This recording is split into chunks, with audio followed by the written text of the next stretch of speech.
What's going on, YouTube? What's happening? What's going on? Hey, what's up? Hello. I hope you're having a great day. I is having a good day. We did something amazing on Warframe. If you want to know all about it, be sure to check out some of the live streams I've done these past couple of weeks. You'll see exactly what I mean by that. We are going to continue to do day trading because I wish to learn day trading and all it has to offer. Yes, yes. Thank you for coming to my TED Talk. Anyway, hi. Welcome to Word Plus. I'm learning how to day trade, and if you've been around for a little bit, you understand one, this is a new channel. Two, I haven't had many videos on this channel that have been very meaningful, very impactful, aside from the few videos that I've been posting here recently. And if you have been around long enough to have seen where I said I'm learning how to day trade or how to invest through day trading again, you'll notice in that video I explicitly state that one, there is going to be a lot of repeat content on this channel. That is primarily me uploading a very long, very quiet, very unedited form of the video I choose to upload, right? From that video, I will take it back offline and I will cut it up into smaller bits and pieces, mash it all together in one great big edit, so that way you can see my progress from point A to point B and my understanding and how to day trade. With that being said, I'd like to also bring to light the fact that one, I am not at the moment a professional day trader. As much as I'd love to be, I'm not there yet. And so, with that being said, I'd also like to express that I am learning my trade. I'm learning how to day trade through, guess what? TJR Trades. If you haven't seen any of the descriptions of these past, like, how many, 6 videos, 5, 6 videos, something like that, you'll see where I'm linking his channel and the video I'm watching on my laptop on the video. So if you think I am doing a poor job at explaining this and you're interested in getting in your start in day trading, I highly recommend going to check out his channel. He teaches for free all of what he's had to experience, and he honestly seems like a trustworthy enough dude to go ahead and to learn from. And that is essentially what I've done, is I've taken the time of day for the past 3.5 years to really dial in on what this man has to offer from his own experiences. Before we get too much further, we're going to go ahead and mark open our sessions right quick. We got this one here. Today is Wednesday.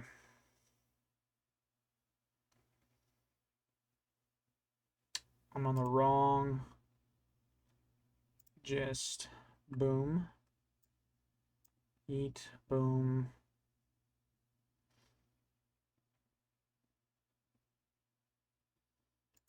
$24.8. We are a little early on the recording. I imagine I have an alarm that's about to go off here in like a minute. You ready? You ready, chat? You ready to shut up this alarm? Hope you're ready. We got a minute. 30 seconds.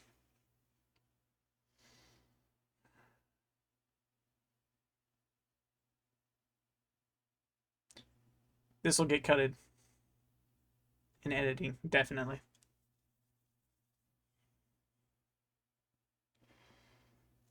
Pre-market open is at 7:30 a.m. So I'm thankful that I have this alarm set up and ready to go. 3, 2, 1. Alarm just went off. Glad I caught it when I did. So, we're going to go ahead and go to YouTube on this. Boom. Pre-market open just arrived on.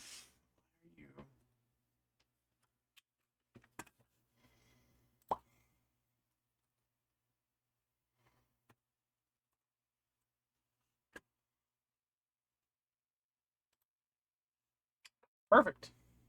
I actually saved my tab. Go Opera GX. That's something Google Chrome never does. Heck yeah. Anyway, let's go ahead and get into this video, shall we? With what we've done in the previous video. What did I do in the previous video? I went over how to spot liquidity sweeps within the market. I learned what liquidity is. I know what market makers do in order to manipulate price to go in their direction, right? I believe I stopped on breaker blocks because I felt myself getting tired and I did not want to strain myself any more than I had to in order to retain my information. Just to reiterate, liquidity sweeps happen when a candlestick on a downtrend, when market makers manipulate the liquidity on a buy to fill their sell orders in a downtrend. I think that's what I got confused on last time. When I tried explaining it, I think that's what I got confused on. I'm going to go and delete these two because I think they are no longer valid. I believe this right here is our inverse fair value gap. Because let's go to the 30-minute and just look. Boom. I don't know what's happening here, but oof, there is no candle between the two of those. Price just took a hike up. I'm pretty sure this was a fair value gap at one point, and I had it marked out, and then we closed below it, like mid-video. We closed below it, and we saw it dance around in this. I think we got to like this candle in the last video, and then I had to go to sleep because regular blocks and the like. But going off of, yeah, because I said right here on this low right here, we were expecting this to close below this low, creating a fair value gap right there, right? Because we do have, in fact, a fair value gap that has almost been completely filled. There is still an imbalance here. Yeah. Let's start with liquidity sweeps because it's the hardest concept to grasp. First off, we defined liquidity. Where is it? What is it? Resting orders above highs and resting orders below lows. Market makers use these highs and lows to manipulate the market. They essentially take the resting orders, and for those who think it's going in a downtrend, they get stopped out up here, right, when we're going up. And so they fill their massive amount of sell orders off these buy orders to push price back down. Same can be said for a downtrend on a low. People who think it's an uptrend get stopped out on a low. The market makers proceed to sell to fill their buy orders with their sell orders, pushing price back up. Liquidity sweeps. And these can be spotted relatively easily. Let me find my horizontal line. Boom. We have essentially, we just mark out a low. Boom, boom, low. Boom. We have not had a liquidity sweep off of this low. How do we know? Price hasn't had a chance to move past this line. If price wanted to move past this line, that would be a liquidity sweep. Liquidity sweeps are signs of reversal. When that occurs, we expect price to go higher because right now we are, as a result of this, in a downtrend, though I do believe we have not broken structure yet. And we are, in fact, in a downtrend. We have not broken structure. How have we not broken structure? A break of structure is when a candle closes above the most recent high. This right here is our most recent high. The highest point within the past several hours of market. This is also the highest high Asian session hit. Boom. We're going to mark that. This is the lowest low that Asian session has hit. Boom. There. Liquidity rests above highs and below lows. We know there is a imbalance in the market per, let me find it. This right here. Boom. It is currently getting filled, right, by the market. So what are we looking? We're looking for a liquidity sweep. Where? On the upside for continuation going, for that continuation confluence that we are moving back down. Let's check the other chart and see if we can find a divergence. Are we sitting on the 30-minute for this one? We are. 30-minute, 30-minute. Good. Boom. Let's go ahead and do this. Get it looking nice and familiar.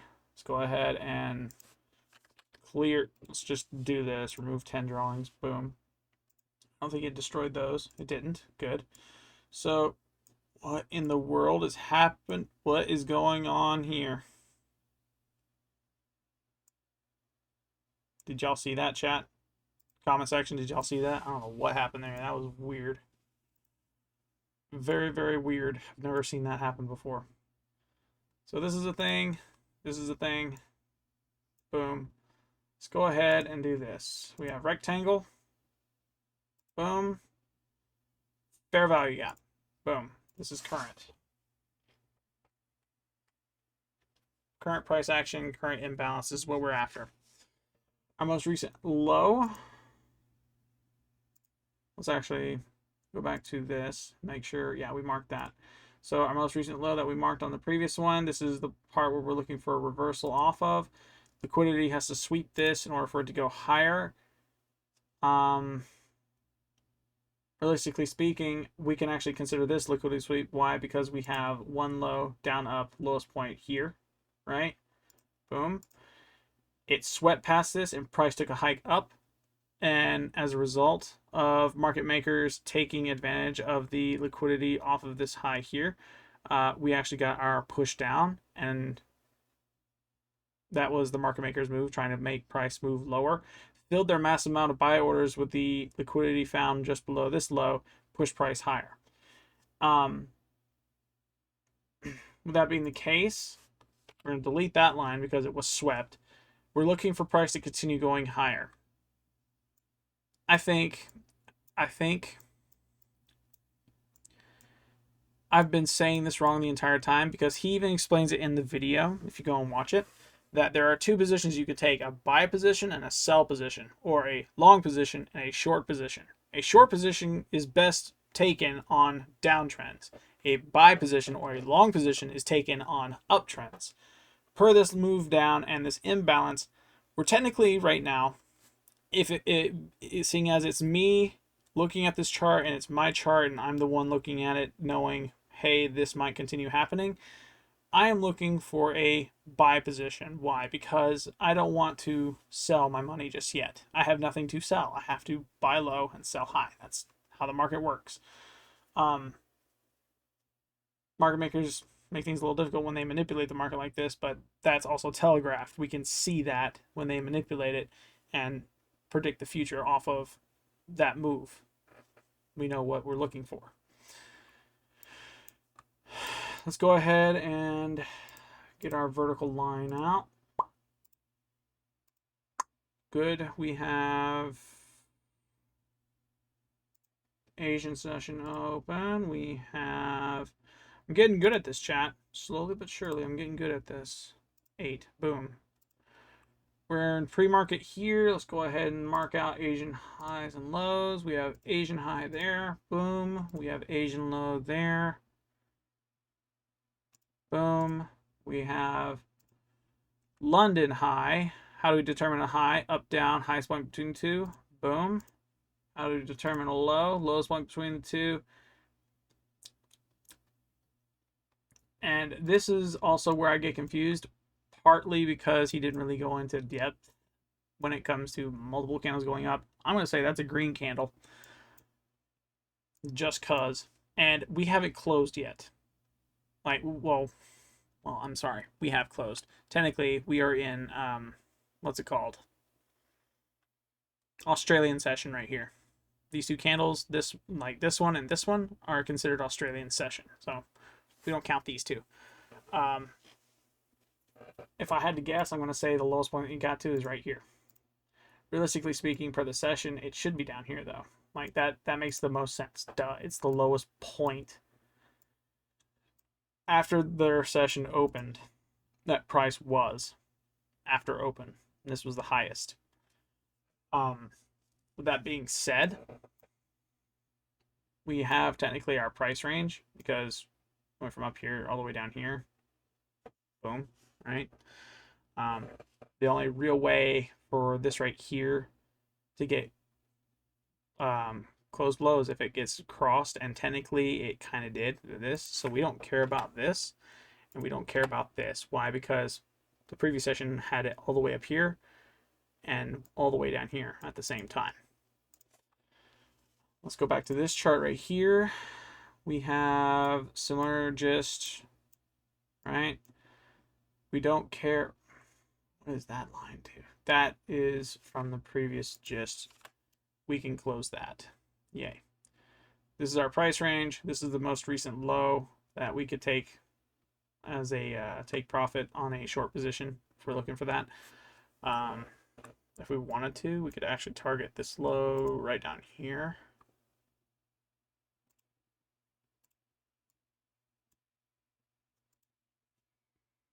Lowest point, down, up. Boom, right? Just so we're on the same page. And if we wanted to, just cause I'm feeling interesting, down, up, boom, right there. If we're looking for short positions. And then long positions, we have the high there. We have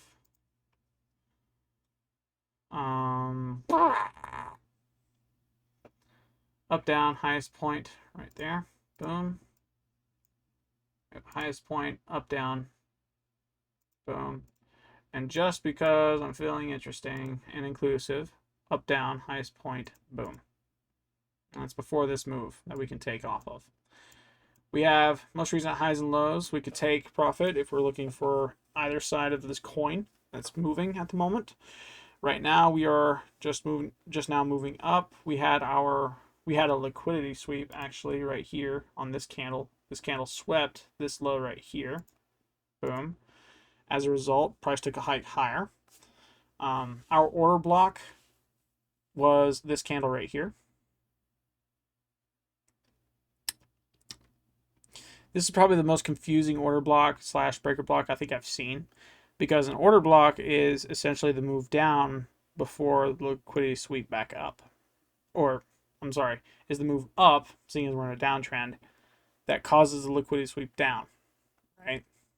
So, as a result, it would be this candle right here. This candle would be our order block, liquidity sweep, price takes a hike. Boom. Our goal at the moment is trying to find out exactly where our breaker block is. What is a breaker block? How do we determine a breaker block? The like. With that being said, I'm going to watch this video now, because we stopped right as he was describing a breaker block, or right after he explained it, he described it. So before we get too much further, because he's already drawn it, and I'm pretty sure I've already explained it in the last video, I want to make sure I have my gist covered. So we have an uptrend, we have downtrend. Boom. So a liquidity sweep is this right here, when it crosses this and price goes down, or when it crosses this low here and price takes a hike back down, right? These are our liquidity sweeps, okay? The order block is the leg up, or the leg, or in a, sorry.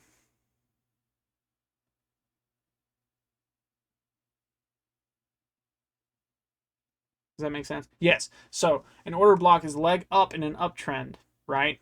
That prevents, that causes this liquidity sweep higher, right? This is the market makers filling their buy orders from their sell, right? That failed to meet this. And so it came higher and filled, and then I said that backwards, didn't I? The market makers wanted to push this down, so they filled their sell orders with the buy orders resting above this. As a result of there being that, it fell. And the same thing could be said here. When the price took a hike back up, I'm going to draw this a little better. I'm going to draw this a little bit better.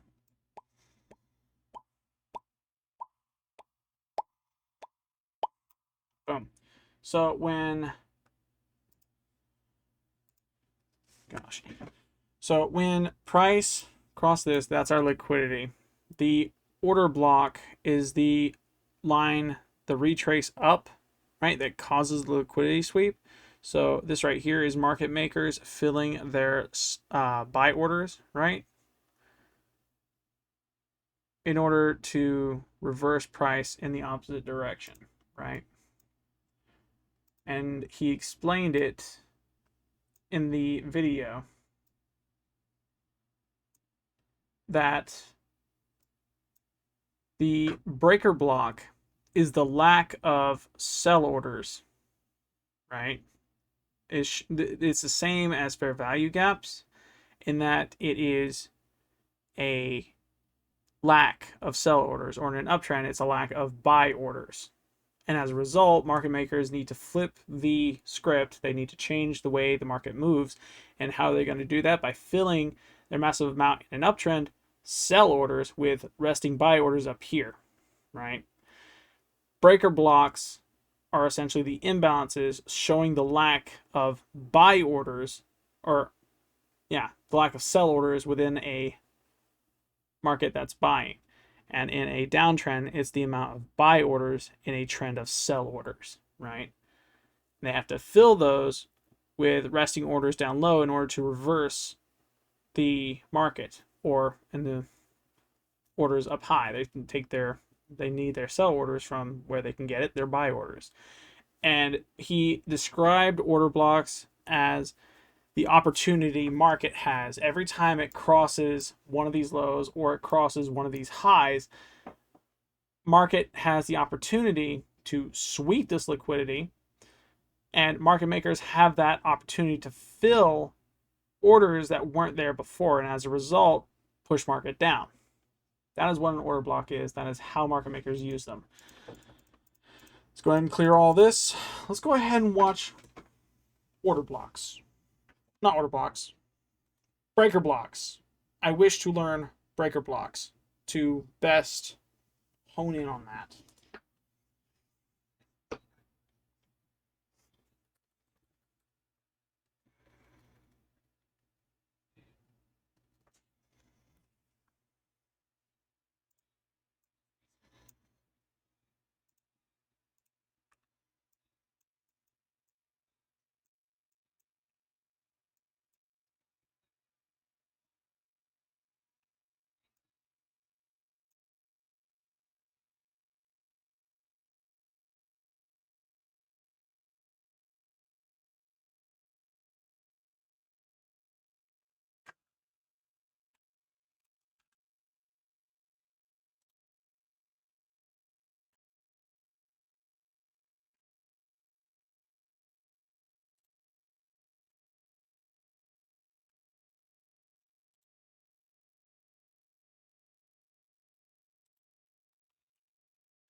Order blocks can be one candle or they can be consecutive candles, so long as they're of the same trend. So, for instance, our order block for this right here would have been this a singular green candle Why? Because it was the leg up that caused the liquidity sweep back down to clear this previous low right here.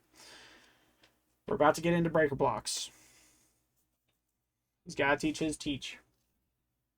Right here.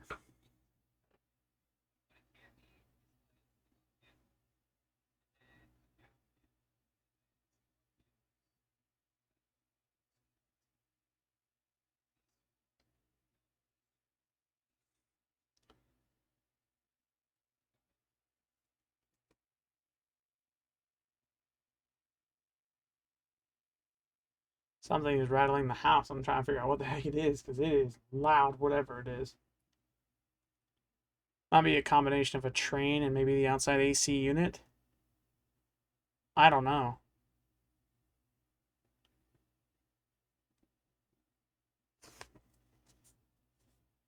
Weather's not going crazy at the moment. What the heck is going on?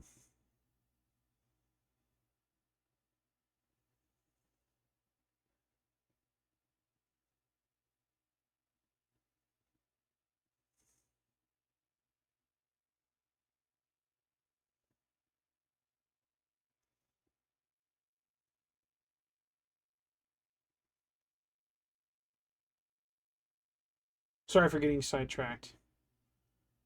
I know this is important to me, but at the same time, I gotta know what the heck is going on.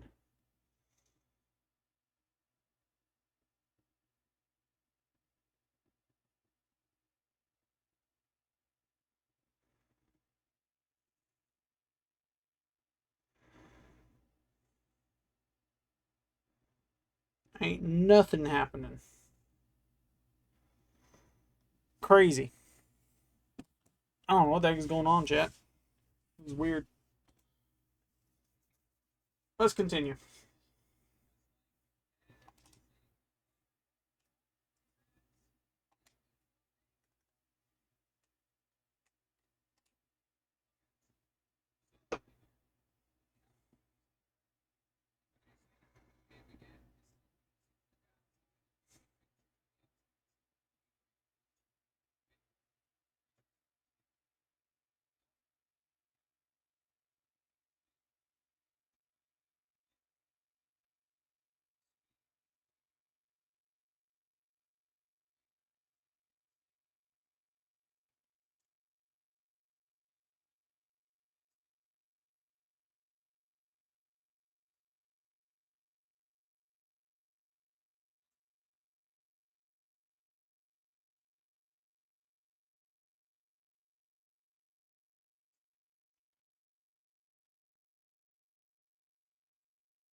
So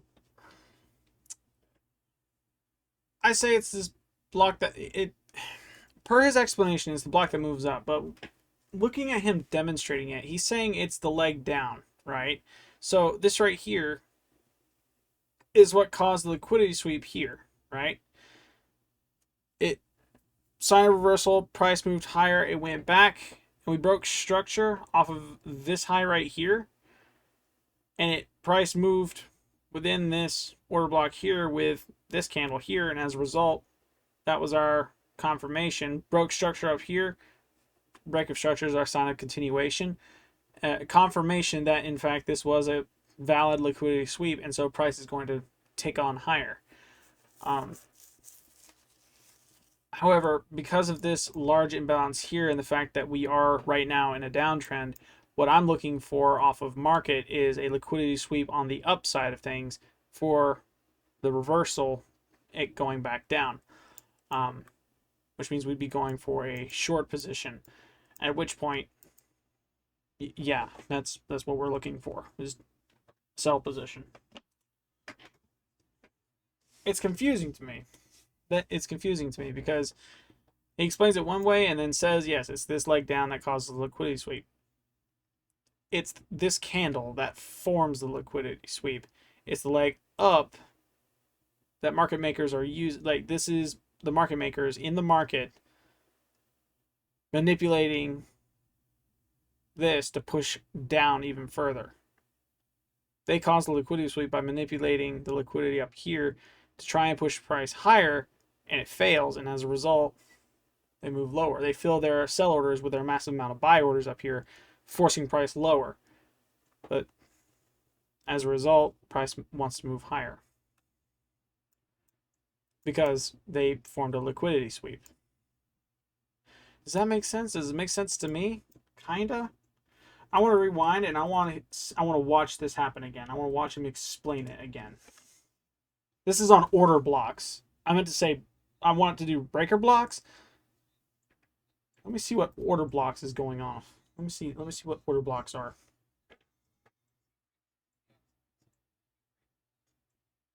He's looking for a bullish order block, which means an order block that is on the down, right? That leg down is the order block, is what he's referring to. He had a liquidity sweep on a uptrend, which means it had a high that crossed another high, right? As a result, that liquidity sweep brought down, leg down, our order block, causing a liquidity sweep on the low side, as well as an inverse for value gap.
So price can't have a candle wick above an order block. So this would be a disrespected order block, in other words. I counted this as an order block. This leg down is what caused the liquidity sweep here, right? And when price moved above, had a wick above this, this order block was disrespected. Ergo, we're not concerned with this order block anymore. Why? Because it is invalidated. As a result of an invalid order block, we can't count it as a sign of continuation that price is going to continue moving down. But we can count this here, liquidity sweep, because it in fact did liquidity sweep. It swept this previous low right here. So price moved higher. We're waiting on a break of structure, which means a candle closure above this. Why is that? My alarms are being stupid. I have a Spotify album set up that's supposed to be there. I think that was the market open alarm that just went off. I need to fix my alarms because I have one set to where I'm supposed to record just before pre-market, and then I have another alarm for when market open is actually a thing. Um, yeah, we're waiting on a liquidity sweep up here for a reversal back down because price is already moving higher here, right? Um, yeah, I think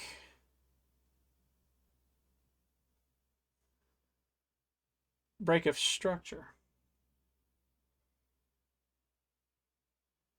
Break of structure is when a candle closes above this. So either liquidity is going to get swept, which means the candle wick is going to come up here, right? Sweep this high and push price lower, or we'll have a candle closure above this, signaling a break of structure, which is our confirmation that price is going to continue moving higher. No, it'll confirm this liquidity sweep, which is the sign of reversal that price is going to come back down.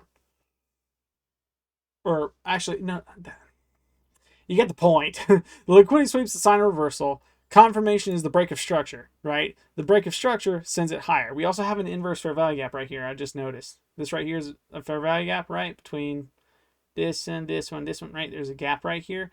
It was inverted, right? Which is also confirmation. We had two confirmations, inverse fair value gap, and then if this closes above this blue line, break of structure, price is going to continue moving higher. Yeah.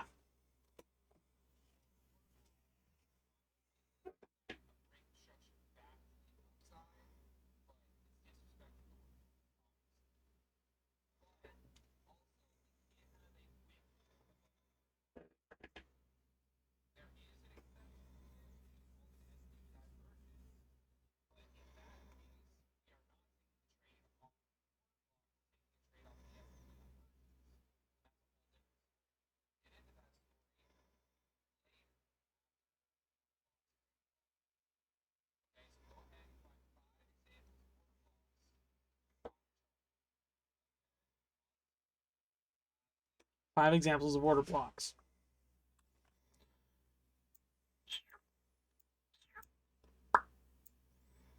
Good.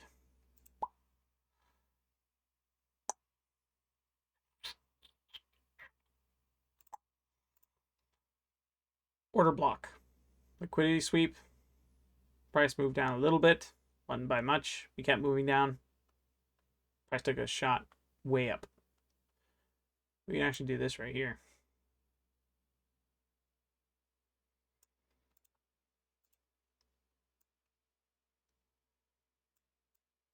This right here is what's throwing me off when it comes to this right here, right? Because we had an imbalance. This became a inverse fair value gap, right? What the heck is that?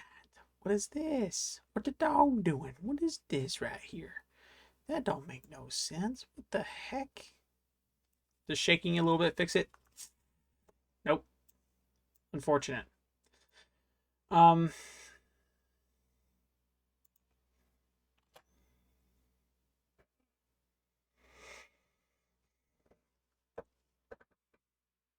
We'd be looking for a liquidity sweep, giving us a sign of reversal that it's going to go back down.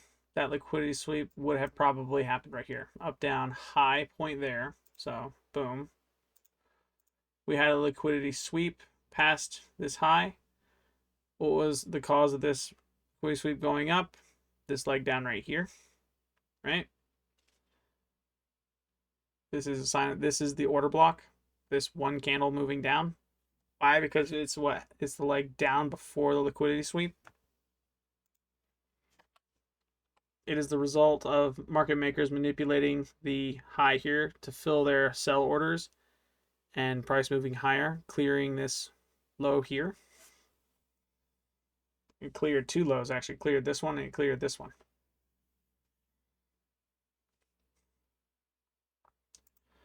This one also works. Down, up, low here. Boom, right? We had a sweep. What was the cause of this sweep? Price moving up here, pushing lower. Market makers manipulating.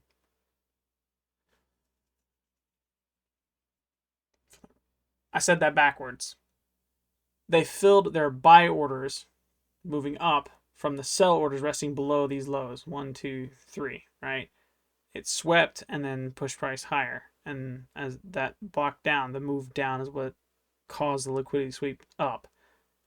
As a result, this right here is our order block.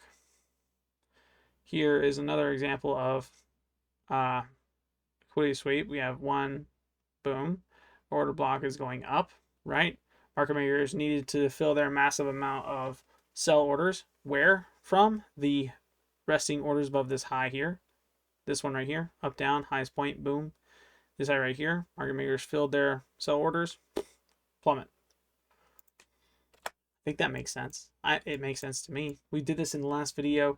I'm probably going to have a little bit more of an accurate me explaining what's happening per that video, on that video. Let's go to breaker blocks.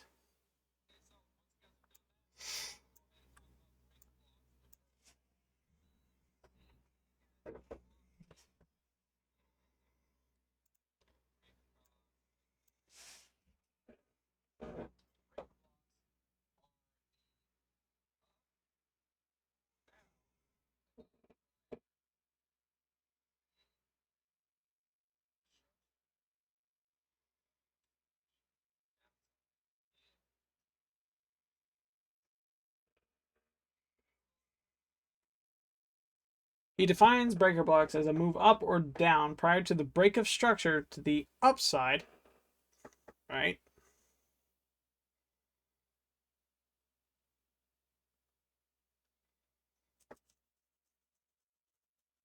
He's going to explain it.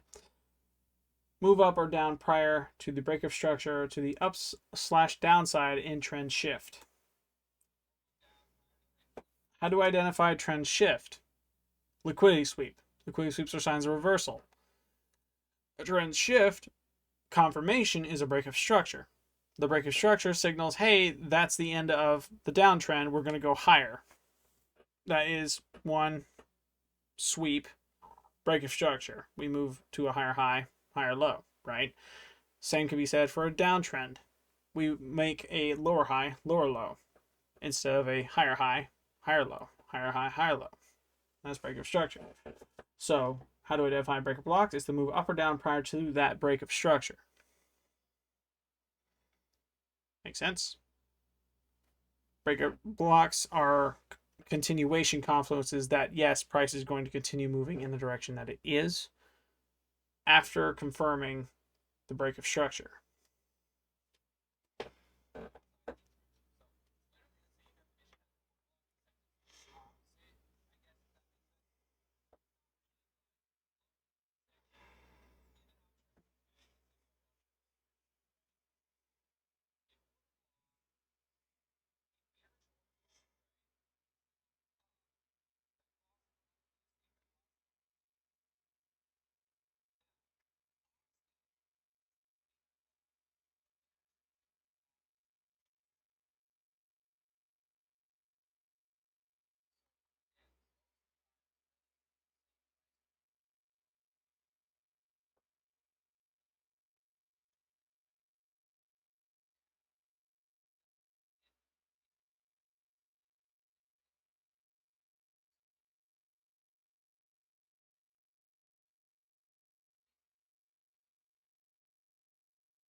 I need a whiteboard.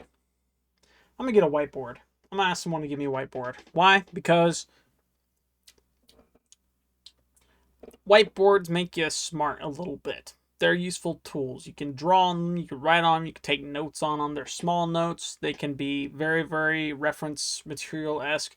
I'll put it directly behind you, so every time I look at you, I see a firm picture of, guess what? All the notes I need in order to get the job done. And in the event, the best part is, in the event I wind up getting in trouble on the chart for something I misread or something just doesn't add up right? I can look at that and go, oh, that's what I should be looking for now. So breaker blocks are the imbalances, the failed retraces, being that a lack of, for him, buy orders, right? And so market makers on the order block have to push highs just high enough to clear the most recent high, pushing price back down after filling their sell orders with the resting liquidity above this high. They sweep the high and push price lower because they have filled their sell orders at that point and can push it lower.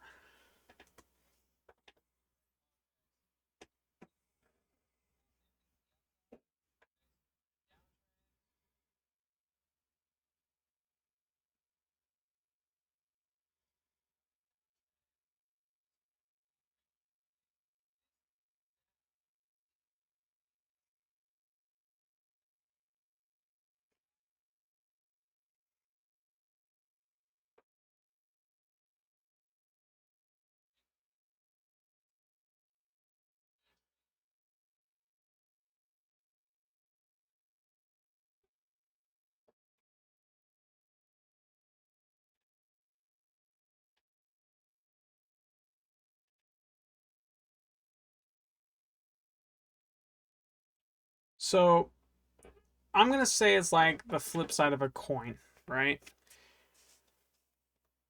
On a downtrend, the breaker block is from the highest high to the liquidity sweep, right? So from here down to the liquidity sweep, right? There is a significant, this is a failed retrace, not a failed retrace, because this right here is our liquidity sweep per this low right here, right? On a downtrend, it is the leg up, this right here. This leg up would have been our breaker block on a higher time frame. Let's actually go up to a higher time frame. Let's go to the hourly. Boom. Zoom into this. Makes it much easier to see. We in fact did sweep liquidity here. This was our breaker block. Why? Because there was a lack of sell orders, right? And so people had time to buy and raise price higher, right? As a result, we swept this liquidity right here on this high, right? When we swept this, price took a plunge back down, and we could see why. Market makers wanted to push price down. They wanted this trend to continue. Why? And so how do they choose to do that? They chose to use the liquidity from this high right here to fill their sell orders, push price back down, force it higher, and this would have been a breaker block right here, right, for the liquidity sweep. And then our leg down here, right? Does that make sense? Does that make sense? It makes sense to me, right? Let's continue with the term, because we're in a downtrend, right? It's the leg up before the liquidity sweep. This would have been the breaker block. Why? Because the lack of sell orders. There is an imbalance technically right here. It creates the imbalance, the fair value gap. When the fair value gap is closed underneath, that is an inverse fair value gap. Price pushed lower than that, right? We have an inverse fair value gap. We have our confirmation liquidity sweep, right? Inverse fair value gaps are confirmations of liquidity sweeps. Boom. Our order block were these legs up here, right? Price moved back up, but did not cross above. So that was a respected order block. Price moved down, swept liquidity, and as a result, price is now moving higher.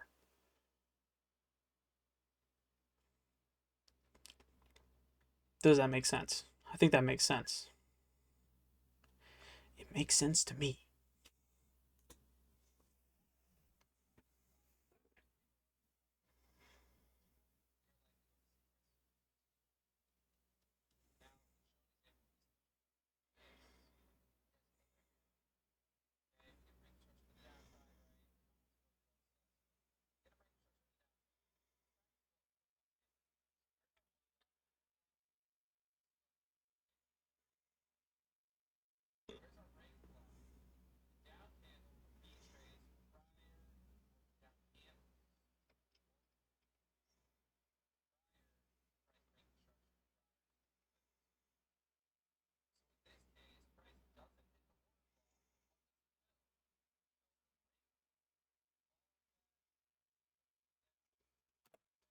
So I've done that every single one of these videos now. I've pressed the space bar on this thinking it pauses the video I need it to pause. That is wrong. Why? Because it's the wrong dang PC. Ugh. You just hear that smack and you're like, huh, I wonder what happened, because he still seems enticed in whatever he's watching. Yeah, it's because I'm watching a video on the other PC. I should be turned like this so I could just, but I haven't learned my lesson yet. So, golly, what was I going to say? I was going to say something about breaker blocks and order blocks. Order blocks are disrespected when price closes above them. So, for instance, the breaker order block, specifically, we're talking about the order block, is these two candlesticks right here. Let's go ahead and mark those because I don't feel like wasting my time explaining this 100 times, even though I probably already have in the best way I can possible, because guess what? I'm trying my best here. That is the wrong one. It's this one that I have to, that right there. Ew, look at that mud. Anyway, this right here is our order block. Why? Because it's the leg up that caused liquidity sweep down, swept this liquidity, boom, price moved higher. Our breaker block is the leg down.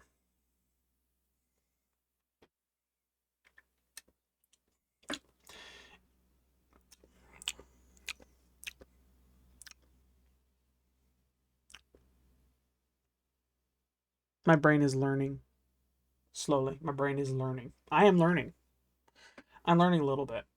So this would have been a valid order block, right? Had price not closed above it. Let's pretend that candle does not exist at the moment. Let's go ahead and bring it down. So, well, nope, that doesn't change anything. Never mind. Because that's where current pricing is. We've got to have a pretty little label out here and make sure we're in the right year. I'm messing around. But this right here is a valid order block. Why? Because this is the price range, right? That, do I have to watch the video again? Probably.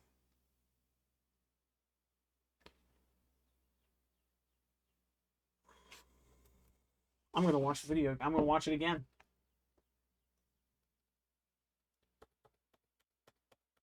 I'm going to have it so fine-tuned.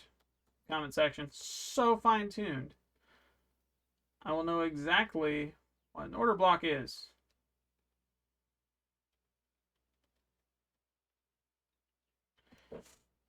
The order block is the leg up that causes the liquidity sweep. That's all we needed to know. It caused the leg down. That leg, those two candles right there, those two green small minuscule candles that I've marked also graciously for you, and their price range is the reason we had the leg down. Why did the order block happen? It happened as a result of the breaker block. Breaker block is our leg down here. This leg down signal an imbalance of buy orders. And so they had to get filled by somehow. And as a result of the resting liquidity down here, we had attempts, the buy orders moving back up, right? But it was a failed retrace. This right here was a failed retrace. And as a result, price continued lower. It slept on liquidity, it swept liquidity, and as a result, price pushed higher, invalidating this order block because we had this right here, right? We actually had this wick cross above that right there, that high. And so it also crossed above that high, disrespecting and invalidating this order block. Order blocks are signs of continuation, right? When an order block is invalidated, that means price is not going to continue moving down. Instead, it's going to continue moving up. I now know why order blocks are caused. I now know what breaker blocks are. Breaker blocks are the imbalances, the lack of orders needed to fill other orders. An uptrend is the lack of buy orders to fill the sell orders, right? A downtrend is lack of sell orders that can fill the buy orders, right? It's an imbalance. Same as for value gaps for the order blocks. They just can't be closed above, and the wick cannot be higher than that of the order block. Otherwise, it's disrespected, and so price is going to continue in the direction it's currently moving per that closed candle. It's going to move up. Boom. So what am I looking for on this specific just right here? I'm looking for a break of structure up here, right? Because we are in a downtrend. This is a lower high. This is a lower low. This is not a lower low. We broke structure on this candle here, actually, because we had a higher low right here, right? Closed above that. And so as a result, we're waiting for price to come back up, right? Our break of structure is the sign confirmation, right, of the liquidity sweep here. Once we have a break of structure, we move to fair value gaps, we move to order blocks, we move to breaker blocks, we move to equilibrium. And before I get ahead of myself, because there is a certain rhyme and rhythm to why he teaches it the way he teaches it, and I'm going to go ahead and learn as much as I can while I can, so that way when he pieces it all together, it's as clear as day and night for me how to take a trade on my own charts. Yeah.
So if the candle body closes above an order block, that is not only a break of structure but a disrespect on the order block. So for this same sake right here, this is our break of structure, right?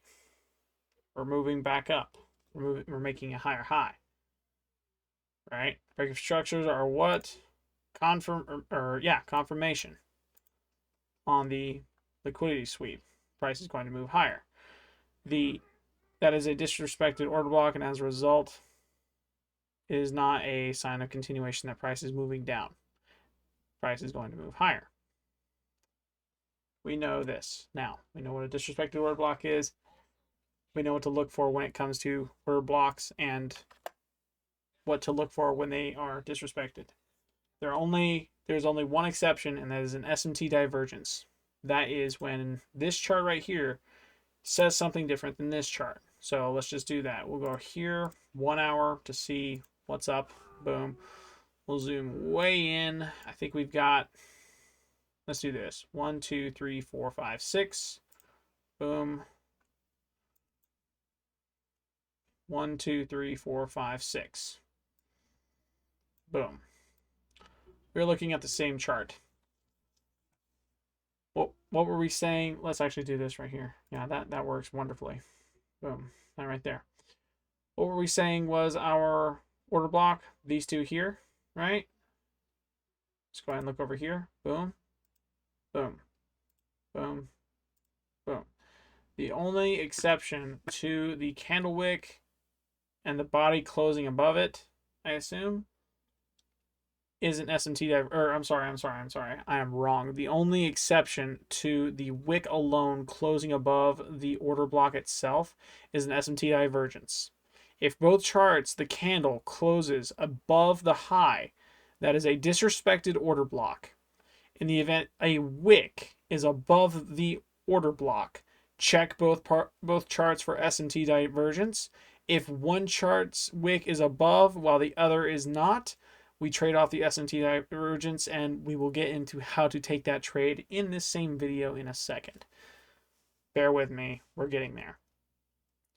In a respected order block, an order block is a sign of continuation that price is going to move down according to the previous liquidity sweep, right? It's going to keep moving down. As a result of this, now new knowledge to us, we're going to hop back into this video and learn breaker blocks. Again, we're going to review breaker blocks. We're going to get this down packed so it's not a question of, hey, is this an order block? Hey, do I think this is this? Hey, do I think this is that?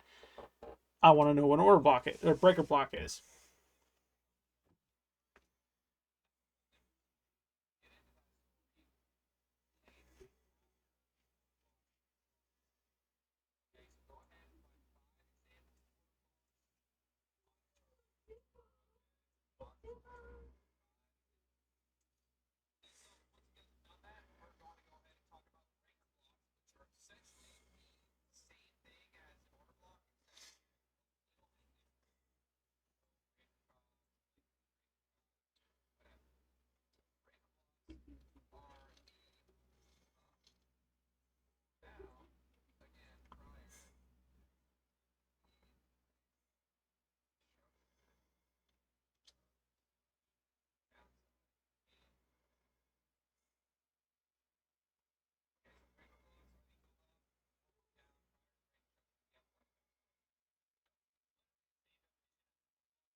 He's all over the place with the explanation, so I'm going to try and do my best to explain it the same way he just did, except in a more to-do fashion, right? Breaker blocks are the opposite of order blocks. Order blocks are the leg up. These two candles, right? These two were the green candles, are the leg up that cause the liquidity sweep down, right? The breaker block is the opposite. Breaker blocks are the lack of orders, right, that indicate before the break of structure that the break of structure is going to happen. There's a lack of buy orders, and so market makers are going to try and sweep this liquidity to force price lower, or in this case, so yeah, they'll use this liquidity to fuel their sell orders, push price lower, and as a result, price is going to rebound off the sweep. The sweep is the reversal, right? Our order block is continuation confluence, but once we have a break of structure to the upside and it goes past, closes above our order block, it becomes invalid. And so we have confirmation that yes, price is going to move higher. The breaker block is the indication that there is a lack of orders in the market, similar to that of fair value gaps, except it will present itself in the form of a failed retrace. That failed retrace will lead to an order block that will become invalidated right after a liquidity sweep. That makes the most sense to me as I have said it. I'm going to continue watching and see exactly how precise I can get with the understanding that he's teaching me this. I'm going to try and understand it as best as I possibly can. I think the way I just explained it makes the most sense to me. It makes the sense to moi. It makes sense to me. Okay. Okay, that's what I'm talking about. This is how Uncle Chan over here understands it.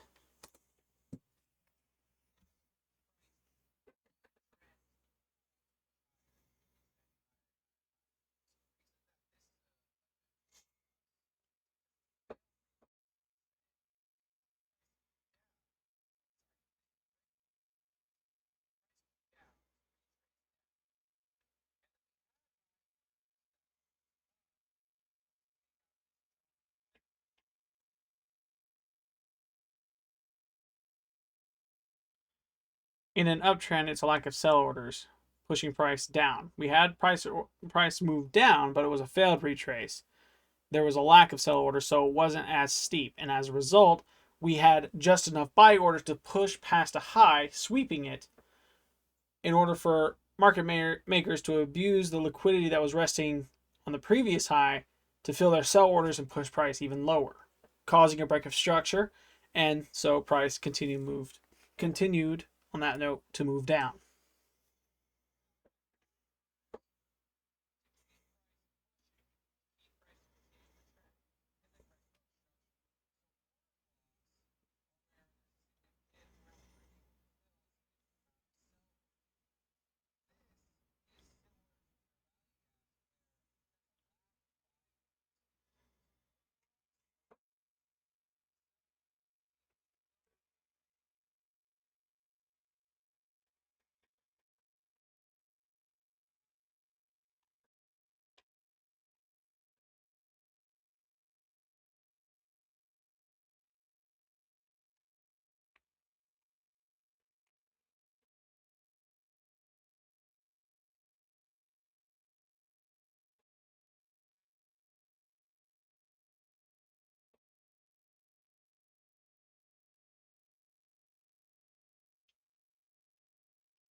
How do we see buy orders as a result of a breaker block, a failed retrace by a large candle moving up? Failed retrace by candle up. That is how we see buy orders.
So just like fair value gaps, right?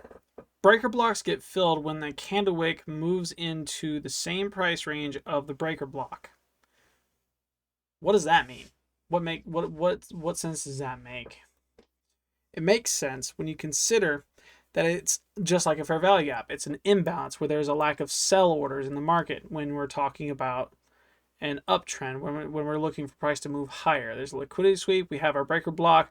That is the lack of sell orders. We had a order block that was disrespected, and so price went higher. Our breaker block is filled when we have that break of structure, when we have price move up into our breaker block, right? When breaker blocks get filled, that imbalance is no longer there. Kind of like an inverse fair value gap. It is no longer valid as a sign of continuation that price is going to continue moving down. And price can move into this breaker block from the order block, indicating that we might have a liquidity sweep, but because both the breaker block was invalidated and the order block was invalidated, after the liquidity sweeps break of structure to the upside, we then have a confirmed price moving higher, right? We know price is going to move higher as a result of a failed order block and breaker block and a valid liquidity sweep that was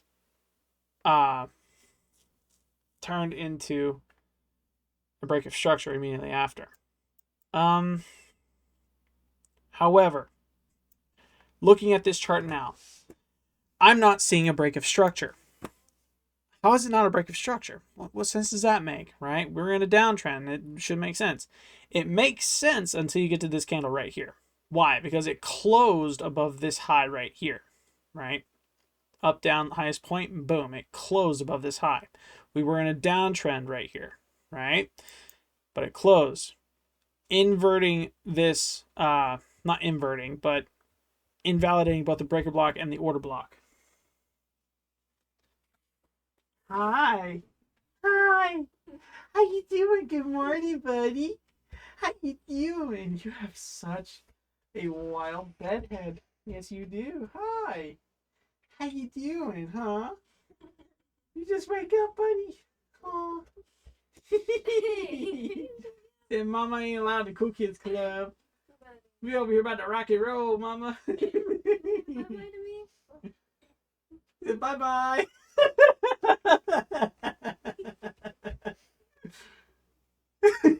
Bye bye.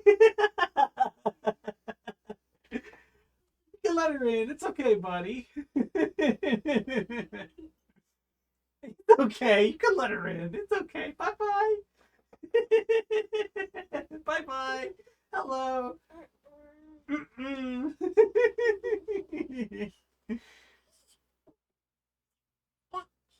It's okay. Hi.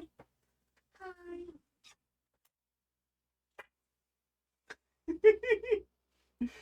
Crazy buddy.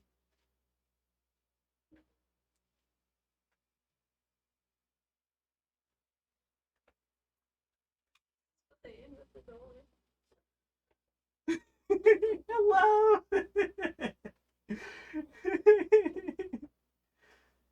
You hi? You hi? Is that what I'm seeing?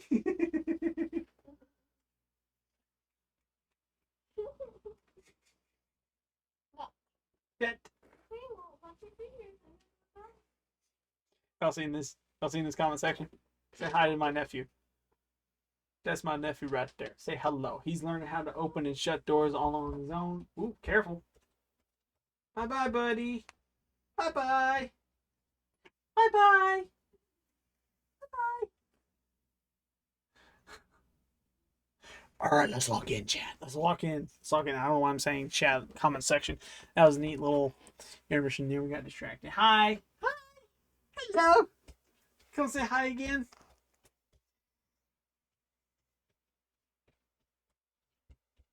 Run to me. Crazy buddy. So because I'm not seeing a break of structure, I don't think price is going to continue moving up, which is confirmation in my opinion, that price is going to continue moving down. Why? Because, well, we haven't also had a really good, it hasn't swept this liquidity right here, right? It confirmed that break of structure is the sign of confirmation. With no break of structure, it's not confirming this reversal. So price is going to continue moving down, not up. We know this. Boom. So we should be looking for a sell position off of all of it. Hey, buddy, careful. You don't want to stick your fingers in that. Easy. Ow.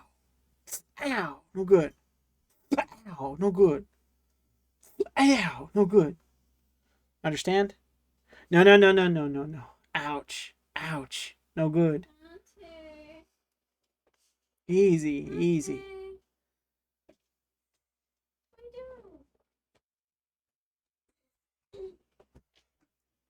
You're okay, buddy. One moment. I'm gonna do this. Okay, so that was a brief intermission. I'm happy he had his time in here, but at the same time, focus, focus, focus, focus, focus, focus. This is partially for him, so focus, focus, focus, focus, focus. Oh. Without break of structure, it invalidates what we had before with how this was our liquidity sweep, right? So, what does that mean? I don't know yet because I haven't gotten that far.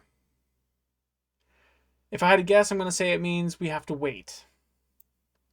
Because without a clear sign of reversal on the downside that it's going to move higher, and without a clear sign of reversal on the upside that price is going to continue moving down, how can we make a bias on the chart when it's unclear what's going to happen? And the best, according to him, is to find a trade between 9:50 and 10:30 a.m. That is the time, golden hour on New York session time to trade within those two time frames. Find a trade within that, then work off of that. Take your trade, find your stop losses, find your stop loss, put your take profits, regardless of direction. From there, take what you have, leave the trade. Plain and simple. I'm going to continue watching this video now, and I'm going to listen to him discuss equilibrium, how to use it as another sign of continuation when there is no fair value gap, order block, or breaker block to be seen, which I think looking at this is going to be our go-to because we do not have a break of structure, we do not have an inverse fair value gap, and we do not have an SMT divergence. But we do have also, we technically have a liquidity sweep right here, indicating that price is going to move higher. But before I can move higher, it's got to retrace back down. And without any of these other confluences for continuation, our fallback is equilibrium, according to TGR trades in this video. So we're going to watch that, get it down packed, learned, and from there, we'll look at the chart and we'll actually sit here. We will wait. I will pause the recording. I will wait all the way up to 9:50. I'll set an alarm for 9:40 so we can look at the chart and determine for ourselves what the best motive is, what the best choice is when entering the market. And from there, we will set our stop loss above the appropriate confluences and our take profit above or below where we need it to be. Let's watch.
Equilibrium is the 50% mark from the most recent high slash low to the most recent low slash high.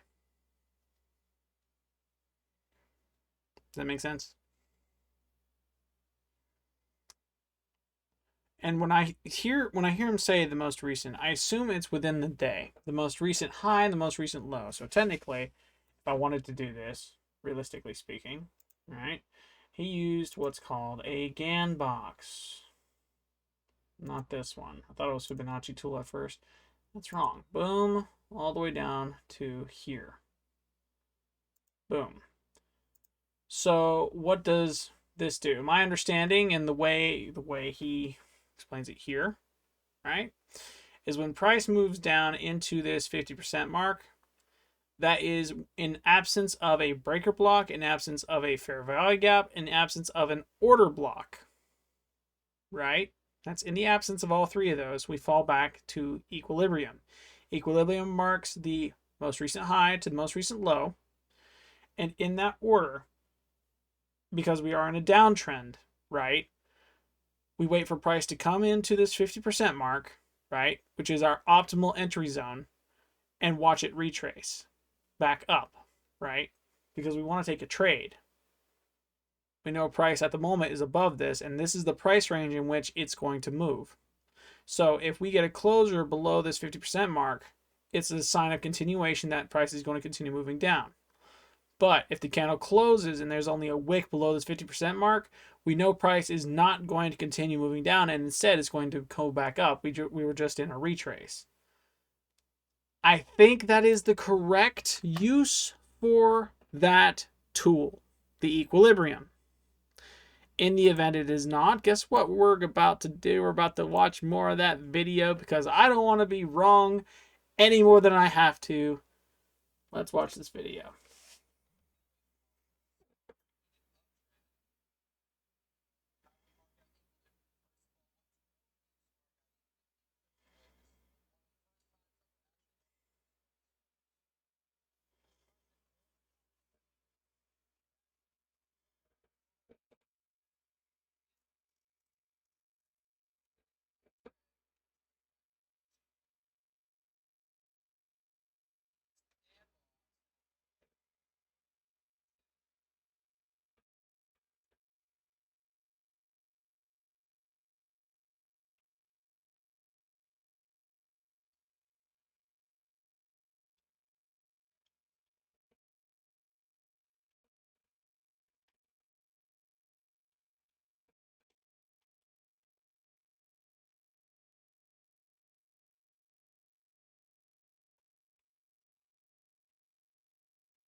I know y'all heard that, chat. Someone is banging around something. Don't know what though. It is a baby opening and closing cabinets. Took me a second. I heard it in that direction. I know what it is.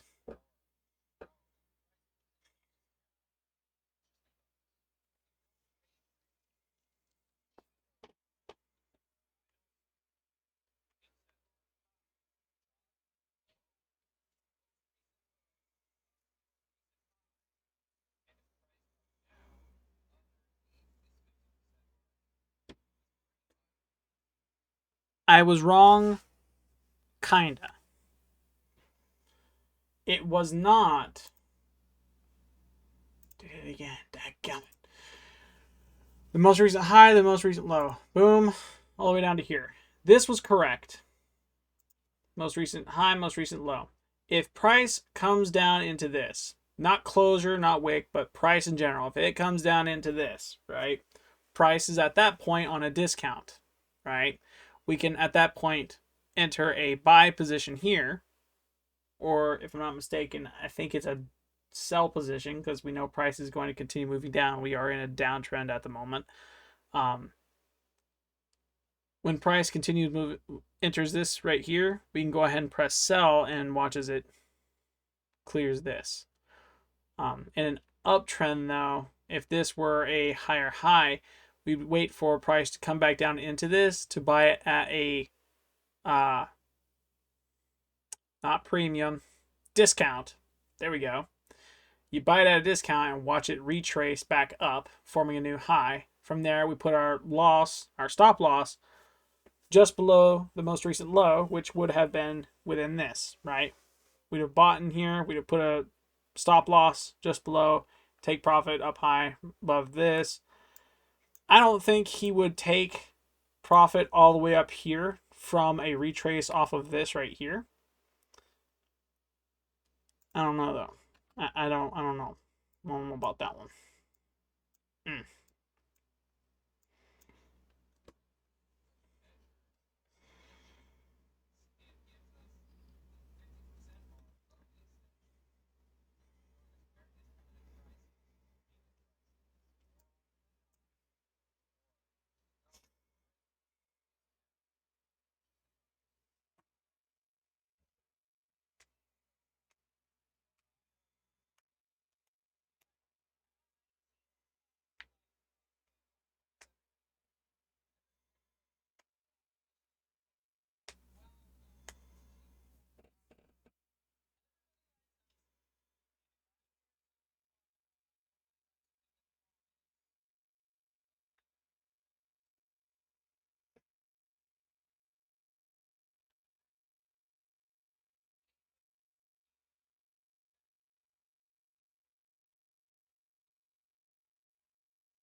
You guys, I believe I've said it at the beginning of this video. If you're interested in watching any of his content, I strongly recommend checking out the description of this video.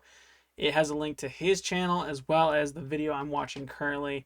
Those are the only two links I'm putting in here because I think those are the only two links I have to put in here, really. I'm giving credit where it's due, man. I'm learning from this dude, and I understand his words better than I do professor's words. I'm not good with school, so if he can do it, I can do it, and I know if I can do it, my life is going to be 100 times easier, with the exception of the problems that come from doing this specifically. So, check him out. Also, if you like this kind of content and find yourself on the comeback, consider subscribing to my channel because I'm going to be doing these kinds of videos for a while. And I know with the potential success that I could have from these videos, right, that would allow me to do a little more on the learning side of things rather than living or surviving to learn something else, right? Um, yeah, subscribe because chances are this is going to open up so many more opportunities for me as a person to grow in many different areas. Subscribe. Like the video if you enjoyed it. Comment down below what you would have done in the situation had you had been in front of these charts instead of me, and or what you would have done when it comes to studying under a single mentor. I understand his recommendation across his entire channel is don't just study under him, find someone else. So in the event his strategy doesn't work for you, you have another one to fall back on because it's not 100% proof. No one is perfect at trading in the charts. No one is trading 100% all the time perfect. There's no one that can do that. No one. So As a result, it's best to have multiple strategies so it's not just one thing you're relying on. And I know this. I know this. I've been listening to this guy for 4 years. I know this. That is why I've invested in such tools like the MACD here, because I watched a YouTube creator, just like TGR Trades here, who recommends the MACD with a bunch of different lines that essentially spell out, hey, buy here, sell here, sell here, buy here, right? And it's worked out for him from time to time. And yeah, that's essentially what's up with that. That's why that tool, this right here, is even here. That's the only reason that's there.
My use in equilibrium is correct. My use in saying, boom, from this high right here down to this low here. This is the most recent high, this is the most recent low. At the point in time I am doing this, right? What am I waiting for? Because we are in a downtrend, we're waiting to short it.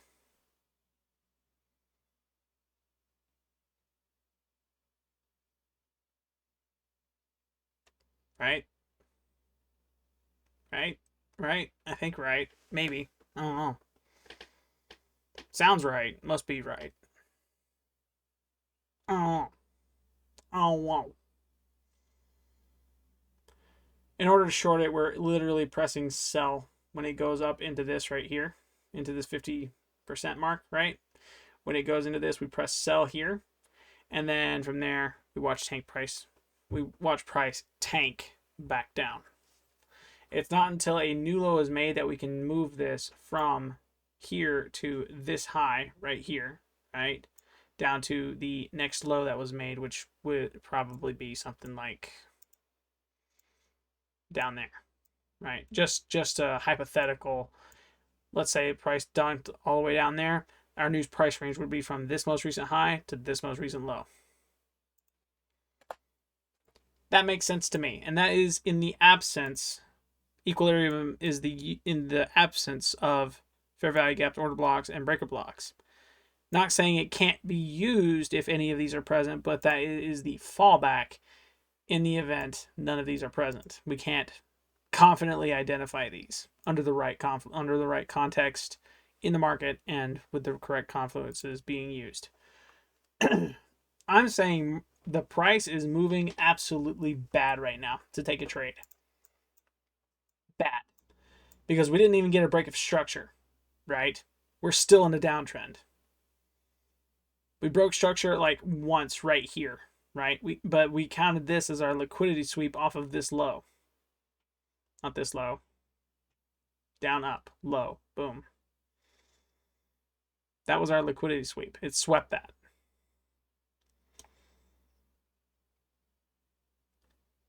But it did not create a new low. Instead, it broke structure and closed above that low, signaling that we're in an uptrend. So what are we waiting on for confirmation? We're waiting for a liquidity sweep on the upside. We haven't got that yet. We're still waiting on that.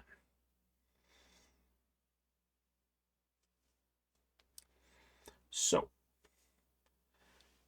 yeah, we're going to continue watching and watch this video. We're going to watch it. We're going to learn. The coolest thing about this too is I'm doing this in real time.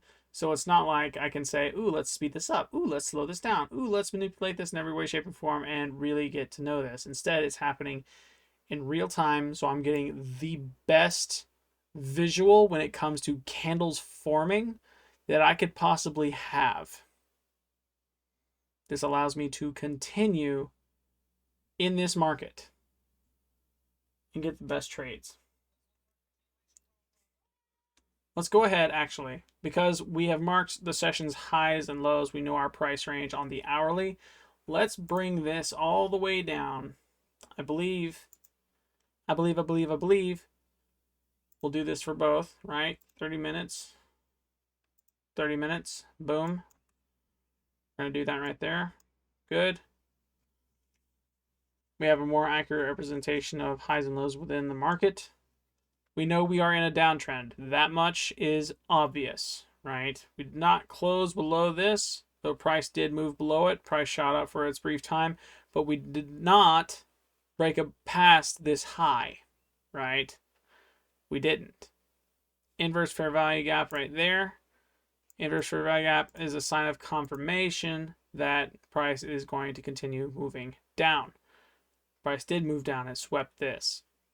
As a result of it sweeping, we did not get a break of structure. We're waiting on a break of structure for confirmation that price is going to continue moving up off this liquidity sweep here.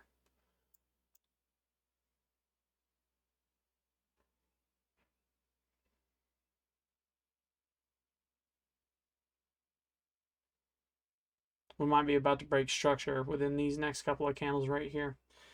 Let's go ahead and continue watching this and piece it all together, shall we?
Hmm.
Crickety chair.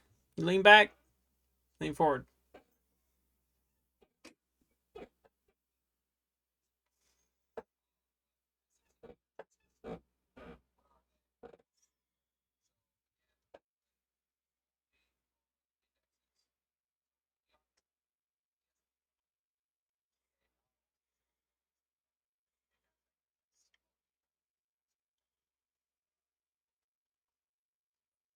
Interesting to note, SMT divergences only happen on indexes, and they only happen when two charts look so similar, like the Nasdaq and the S&P 500. So much so that if you look at the two charts, if you look at both charts and see no difference, then you know there is no SMT divergence, right? And it's obvious when there is one. It's because it's zoomed in. This right here. That's literally what it is. Boom, boom. That's literally the exact same chart. One's just zoomed in a bit more. That right there might be a case of SMT divergence. I'm not entirely sure. Um, he's going to describe it as, let's go ahead and go up here. We have candle, candle here, candle here. Ah, let's say candle here, right? So my understanding is, I'm going to change this one to red. Boom. My understanding is uh, that this. Good. So we have essentially candles like this, right? Where we have wicks. Mm-hmm. Boom, boom, boom, boom. Right? Normal candlestick pattern, with the exception of this one. We don't know where price went because someone had Cheeto dust on their finger. So essentially, SMT divergence is when you're looking at two different charts, for instance, NASDAQ and S&P 500, right? And you see this. You have a pattern on one chart, right? But we have another pattern just like this on the other chart, right? Let's call this S&P, right? This is the S&P 500. And when we go to the other chart, instead of it looking like this, it looks more like that's a bad idea. Don't do that. It looks more like, I'm gonna do this again just cause I want it, cause I can, cause it looks great when I do it great. Boom. And we have to select it again, cause yeah, boom. Ignore the gaps. I know the gaps are going to be confusing. Boom, look, there, fixed it. Yay. These two here. This green, this green, just as an example, as a showcase, as a visual representation of what I'm talking about, because I'm pretty sure this is exactly how I was going to say it. So SMT divergence is essentially a chart that looks like this. Right, you have two charts. You have one that looks like this right here. This is the S&P 500. This right here, NASDAQ. Can I minimize this? No, but I can move it. NASDAQ. Boom. Right.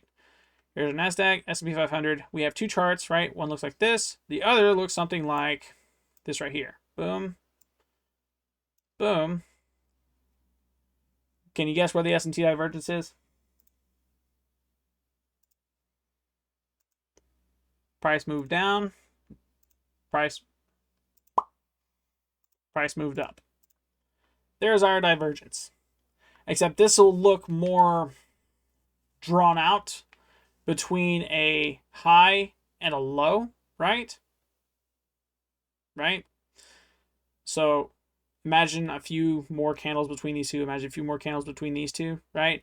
And the move is generally speaking, right? Doesn't matter if it's low, doesn't matter if it's high. It'll have a huge candle to one side, whereas the other chart will have a candle much closer to the body of the wick. And as a result, you have what's called an SMT divergence, where the chart is essentially saying price moved up to somewhere it didn't on another, and so it's forecasting the future, right? We can forecast the future off of what this chart is not doing that this chart did. If NASDAQ's price says, oh, we moved all the way up to here, hey, price wants to move higher, this chart will eventually move that much higher. Same gist if it were lower. If, let's say, the price on this, for instance, wants to move lower, and let's actually do this backwards. Boom. Just as a visual representation. We have boom here to here, right? But our wick on the other chart went something like this. Again, he had Cheeto Dust chat. Comment section. You get the point. Boom. Right? Price moved down to here. It didn't right here. And as a result, because price moved down to here on the S&P, but it didn't on this, we can assume from this right here that price is going to continue moving down. We can look at the NASDAQ for what it doesn't do on this one, right? With that being the case, that is essentially what he's about to draw out on this video as what is an SMT divergence and how to identify it. I think I'm confident in identifying SMT divergences. I'm more interested in the glue and butter in between all of the confluences that's going to make me a very, very good day trader with the right discipline and psychology, because he goes, I believe, on a 2.5 hour long spiel on you need to get your mind right. Don't expect to win off your first trade. Do not expect to win off of paper trading and then having it translate over into actual day trading. Though it's good practice, going into the market with your real money is scary. And as a result, you could lose a lot. You can win a lot. You need to get into the mindset of, I am not here to win. I'm not here to make money. I am not here to build anything. I'm not here for the money. I'm here to get an idea right. I'm here to see if my guess in this market is going to be correct. Less of a guess when you have confluences, a bias to work off of. The price is moving up. I want to enter a buy position. There's my bias. I want to go higher. I want to see this price move high or low in a down position. I want to go into a short position. I want to sell. I want to sell what I have to make more money down low. I can buy it back lower. And as a result, price moves lower. That is my bias. I want the idea to be right. I don't want to make money off of it. Remove the anticipation or the anxiety of losing. Remove it. So the discipline of trading bears fruit. I think that's the best way to go about saying that. Let's go ahead and delete all this and watch more of the video, because I am interested in watching more of this video and learning. Let's go ahead and also keep that on screen so you guys can see it.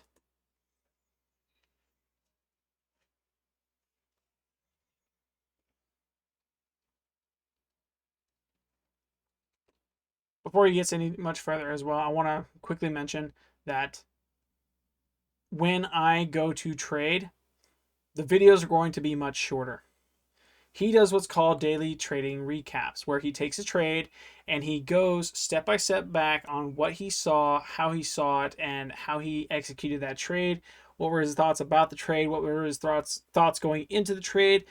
If he took the trade, if he did not take the trade, he wouldn't make a video about it. There would be no trade recap because guess what? There wasn't a trade. Nah, duh. Under the right confluences, though, if he had taken a trade, if he lost money, whether or not he lost, whether or not he won, he made a video. He would make a video. He still is making videos on his daily trading activity. So, one, he's journaling, right? It's online, it's for everyone to see, it's there out in the public. When I take a trade, it'll be in form of video. I'm going to do the same thing he does, except I'm not going to recommend doing this, that. I'm just going to, for myself, less for views, for myself, look at the chart, see what I did. If I got it right, I'm going to mark off everything I did, my entire thought process, beginning to end, to the execution. At that point, I executed a trade. I made money off of it. Woo, who cares? I'm moving on, right? If I lost a trade, oh well, let's see what I did wrong. Let's see what I could have done to have made a profit. And in the event, I said that wrong. My psychology's busted, as you can tell. I'm here to make a profit. No, that's bad. Stop it. You don't get to make a profit until you learn how to do the trading. Stop thinking like you're about to make a profit. Mm.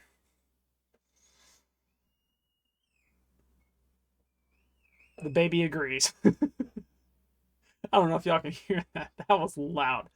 But I have the discipline to hone in on this, and I am going to get good at guessing this. Let's watch this video, get things right the first time.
So I quickly want to do this.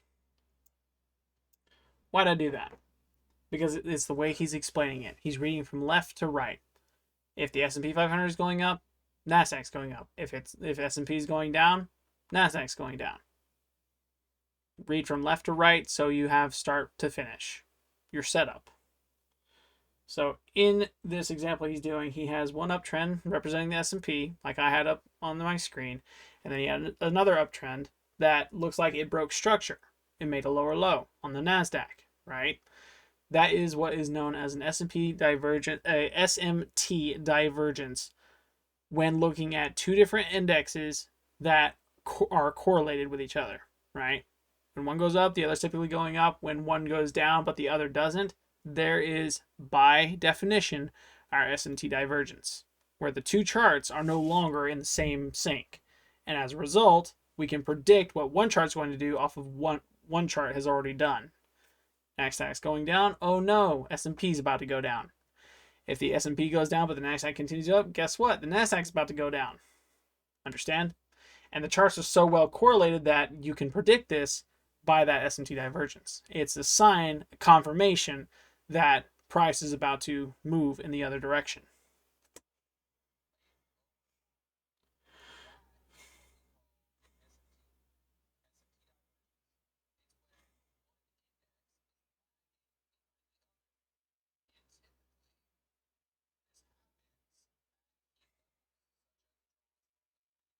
SMT divergences are when the indexes lag behind one another, and it only happens at key points.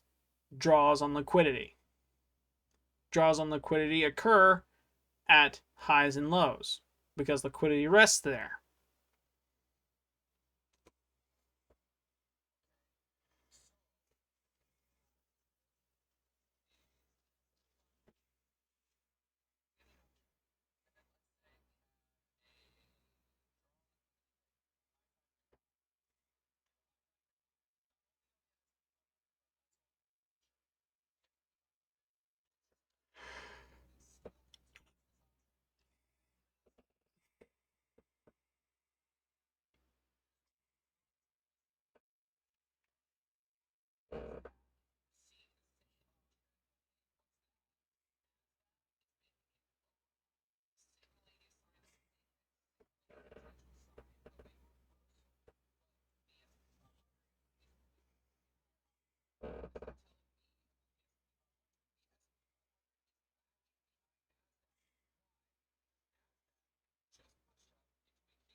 It doesn't matter which one you spot the divergence on. They could be interchangeable, and the story for the other would be the same. For the sake of this video, I'm going to remain left to right, S&P 500 and NASDAQ on the other. Either could lag behind. That could tell us that the other one is in the correct, and as a result, we should be taking a trade off the one that's lagging behind. Because now we can predict the future off of the SMT divergence. It is going to happen because both are correlated to each other.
So, we just reached a point in the video where he's tying everything together, right? He's tying it all together. We made it. Woo.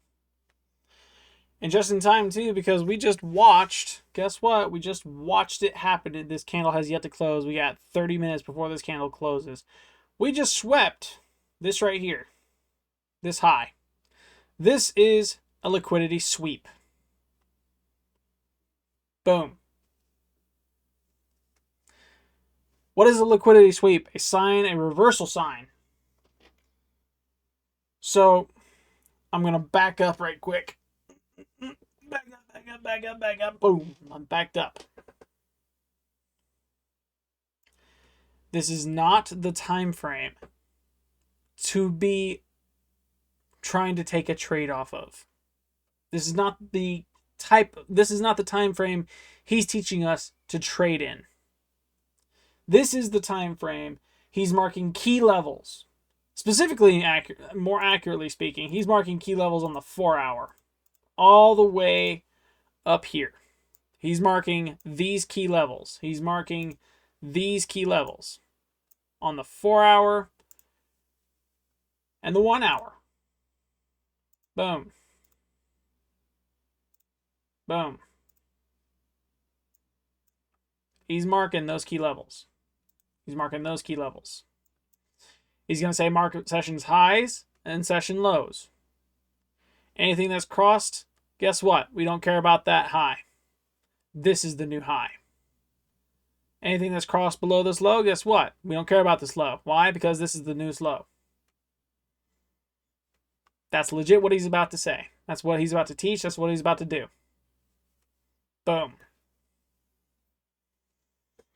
Times to trade. Specifically for me, I have to find a trade between 9:50 and 10:30 for New York session. That's New York Stock Exchange opens at 9:50. I am waking up way earlier than that. I am getting on and recording way earlier than that. I'm making a video way earlier than that. I'm not trading way earlier than that. I'm staying up all the way till 10:30. 10:30 is where I'm at. If I have not found a trade to enter an entry point by 10:30, I'm not taking a trade that day. Hard lock rule on myself right now, and I use that word with an iron fist. Hard lock. I am not taking a trade if I cannot find one by 10:30. I will not be making a video if I cannot find a trade by 10:30. You will not see a video posted if I cannot find a trade before 10:30. I will delete the video completely. I will record it, I will let it remix in OBS, and I will delete it if I cannot find a trade before 10:30. Now that we have that out the way, let's get into exactly what he's going with. Everything he has, right? He marks out key levels on the 1-hour, 4-hour, right? He's looking for liquidity, specifically. The highs and lows on the 1-hour and the 4-hour. He's marking session highs and session lows. Okay? Okay? Okay.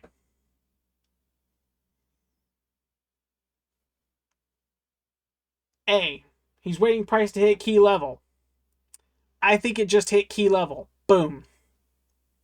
It is currently 9:46. We're almost in trading time. Key level was just hit.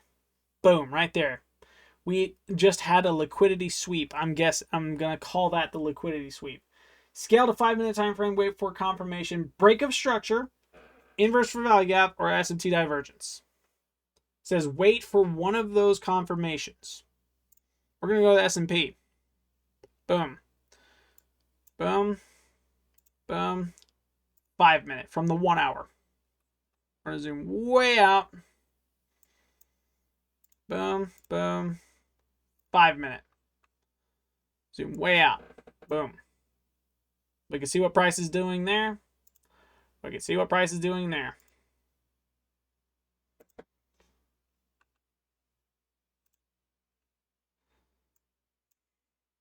Let's go ahead and do this right quick so I can see really good and close.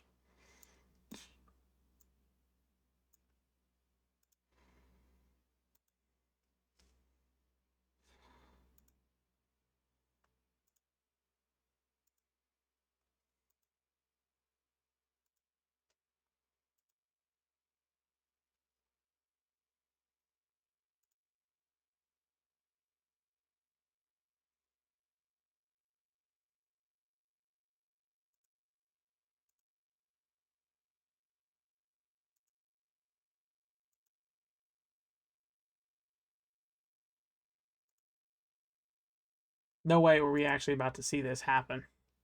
We have a minute 53 chat before that candle closes.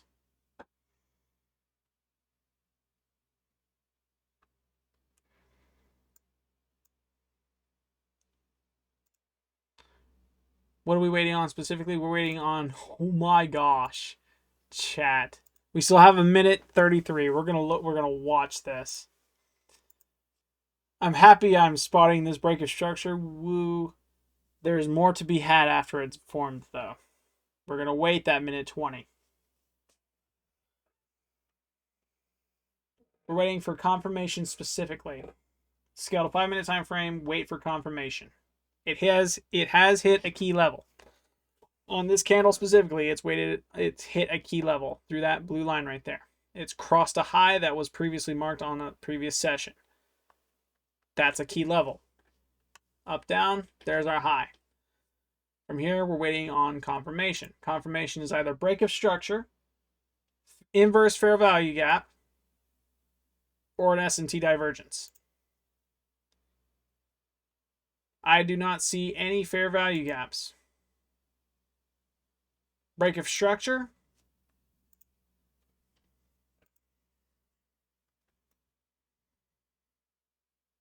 Per the market open now, we are in an uptrend.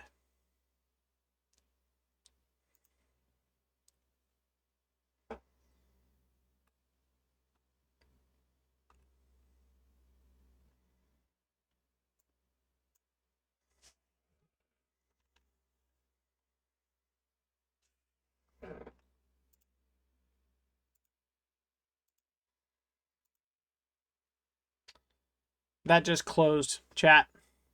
We have just now freshly formed an S&T divergence. Boom, boom, right there.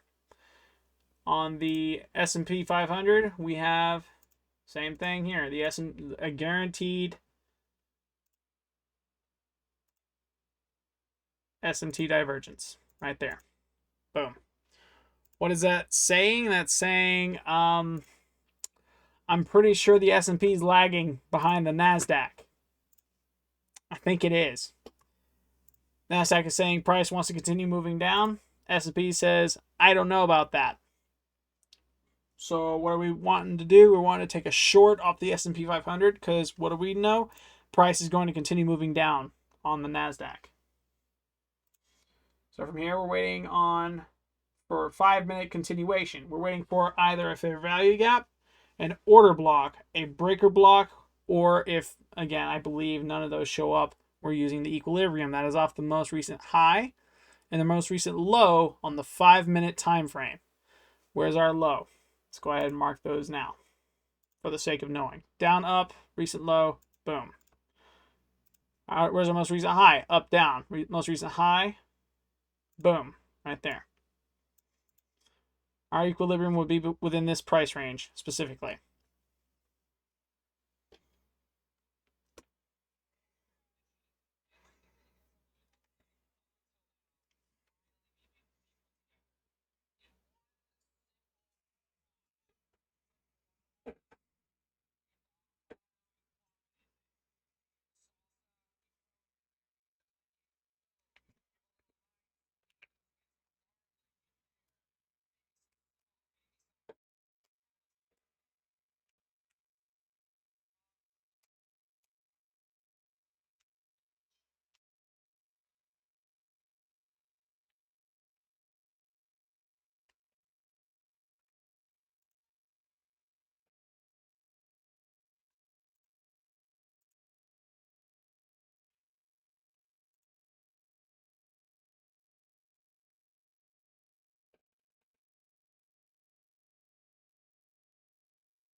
I think I did pretty dang good, chat, with the way this entire thing's marked out. So I'm looking at, rewind this so I can get that list back on, right? Because I actually did this looking at it and while looking at this chart at the same time, right? We did that. We did this, I think, so well. I think we did. I think. TGR, if you watch my videos, you tell me. Do you think right now I'm doing okay? Huh? With the markings on this chalkboard here? Think it's okay? I think it's okay. It looks okay. I haven't taken a trade yet. I'm slightly nervous, not gonna lie. But, why am I drawing a square? But, I think it's okay. So, what was the first thing we saw? We saw price move through a key level. This was Asian Sessions high, right? It formed a new high here. So I marked it just in case, right? What happened after we did this? We saw an S&T divergence. Price moved low on the NASDAQ, but it didn't move as low on the S&P 500. So, as a result, what happened? Price pushed lower on the NASDAQ than it did the S&P. Price was going to move down. This was our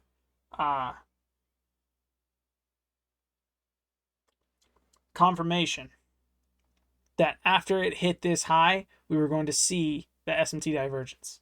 Confirmation that price was going to continue moving up, right?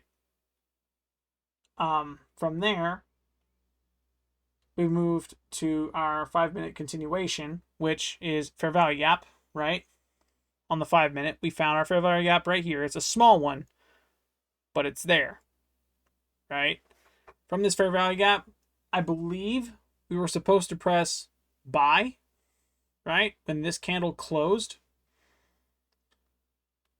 as a result of continuation going up. But I'm going to stop myself right now because it says on this list after continuation on the 5-minute, because we have 2 fair value gaps here, not just one, right? What do? We wait for 1-minute confirmation. What is 1-minute confirmation? We wait for break of structure or the making of an inverse fair value gap. Does that make sense? On the 1-minute, wait for inverse fair value gap or break of structure.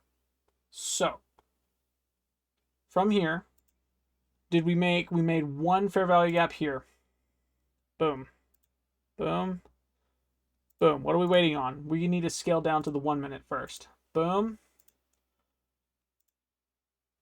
Not the 1 second, 1 minute. Boom. What are we doing? We're in an uptrend right now on the 1-minute. What are we doing? We're in an uptrend right now on the 1-minute. What are we waiting for? Waiting for a break of structure. What's a break of structure? A lower high. What's a break of structure on the uptrend right here? A lower high.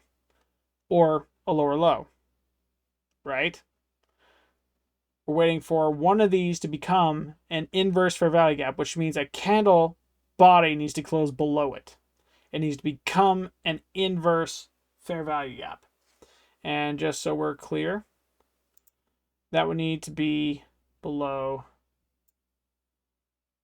this right here, because that is the true fair value gap that we need to close below in order for it to become a inverse fair value gap. We'll go ahead and mark it on this one as well, just so we're on the same page. There is no confusion. Boom. On the 5-minute, this is from this candle right here to this candle right here. That's a fair value gap. But to get real inclusive, it's that right there. Let's go ahead and hop back over here right quick. This is not a fair value gap. Why? Because price actually cleared this on both sides. It came back down and we have a straight line all the way across. There is no fair value gap in this, so we can straight up delete that. We're waiting on an inverse fair value gap, inverted fair value gap right here. We're waiting on break of structure, a lower high from that. Once we have a break of structure, we've made a lower high. We're going to press enter, right?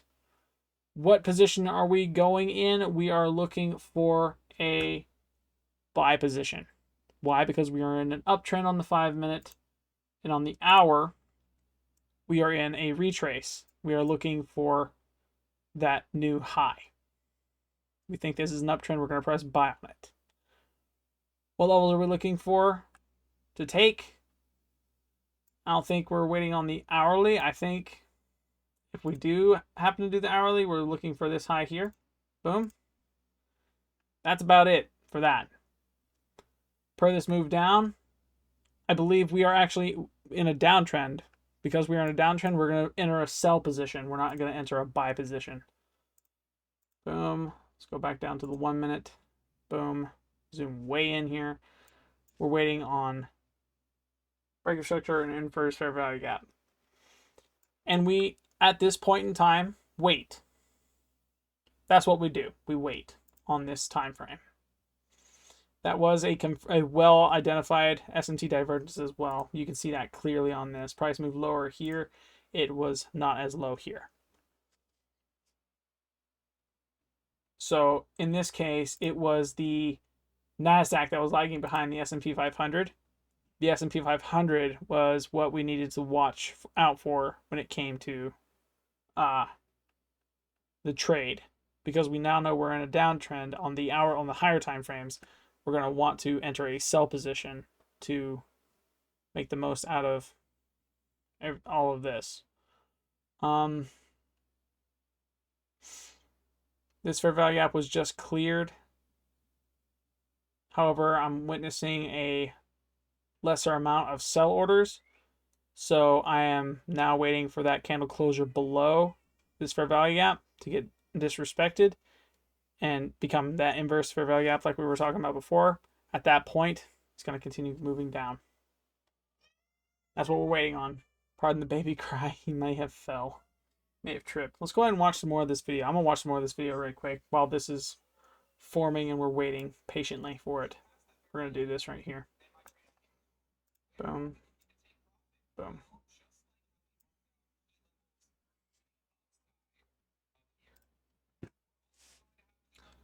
I think I'm doing very well.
So we can't stop time.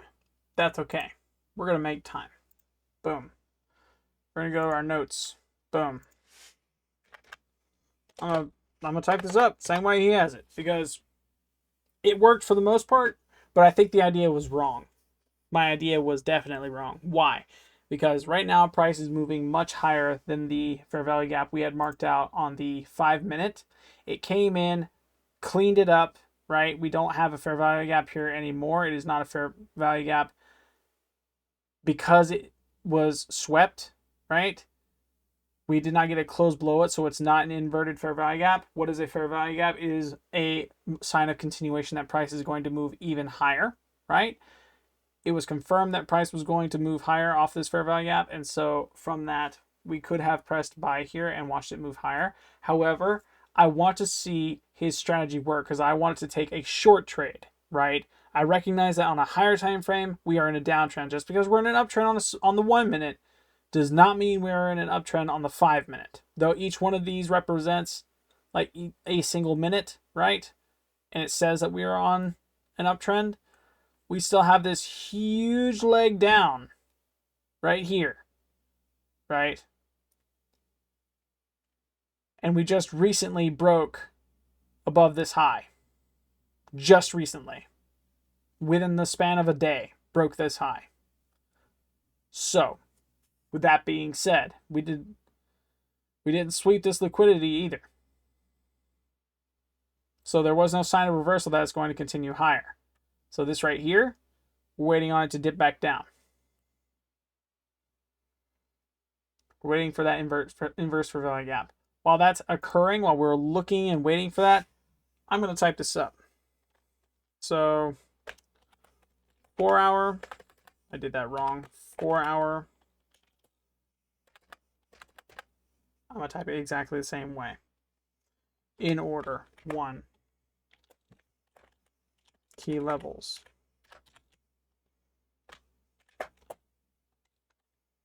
1 hour, 4 hour liquidity,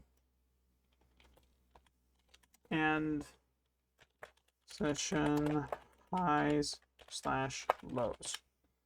Boom. 2 times time to trade, because I'm only ever going to be trading one time. I'm never going to change this time. It is set in stone for the rest of my life if I manage to like this enough. New York session, because that's the time I trade in. I'm not going to trade any other time, right? We're going to do this. Boom. Eat. I need to find a trade between 9:50 a.m. and 10:30.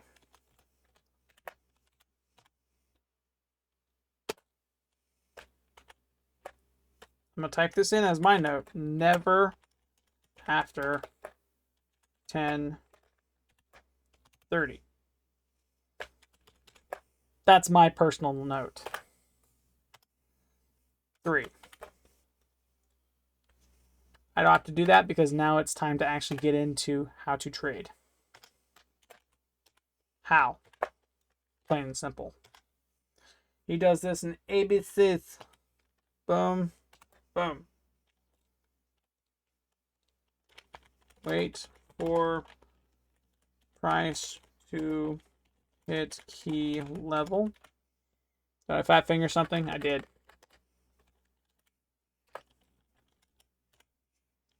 Boom. B. Scale to 5 minute. Time frame. Wait for confirmation. Where are my confirmation confluences? Break of structure. Inverse fair value gap. Or SMT. Plain and simple. I'm doing this right so far.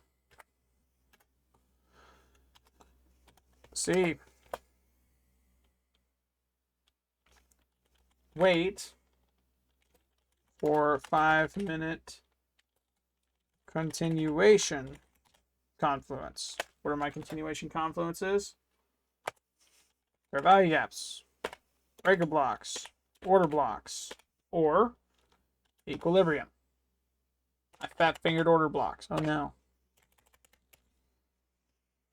That's done. Tab. D. Good. After waiting for continuation to form, what are we doing? We're waiting. Again. Wait for 1 minute after we scale down for confirmation on where prices on that continuation confirmation, right? What are my confirmation on my 1 minute? Break of structure or inverse fair value gap. That's what we're waiting on. Plain and simple. Okay? Okay. I think we missed it on the break of structure. Would have been right here, right? Because we did make a lower high here, and that would have been our break of structure. We made a lower low. Retrace on the 1 minute. That would have been our confirmation. We could have entered on the close of this down candle here on the lower low. From there, we would have had a decent trade going up to this. So a note for next time, when we go into a trade, when we go into the market to hit this trade, be fast about identifying the confluences on the 5-minute as well as every other confluence under the sun when it comes to mapping it out. Get down to the 1 minute as fast as possible and identify exactly that the confirmation needed before it gets away from you. The phrase early bird gets the worm takes principle when understanding and going in on a trade. E, enter. Once the break of structure or inverse fair value gap has been identified, enter off of it, set your stop loss. If this were an inverse fair value gap, right, my stop loss would have been up high, just above the most recent high, and my take profit would have been the lows. I set up for a take profit of the lows. I set up for the short trade. We are still waiting on that price to come back down. That is what we're waiting on. If 10:30 hits, we have 9 minutes, chat. I say chat, comment section. We have 9 minutes. If for some reason we do not get our inverse fair value gap, the trade's a bust. We're not taking a trade. Good day. Here's another note. F for flunkies. Like me. Hi. Stop loss. Where trade idea is wrong. He also has another one. A G for the greats. Take profit.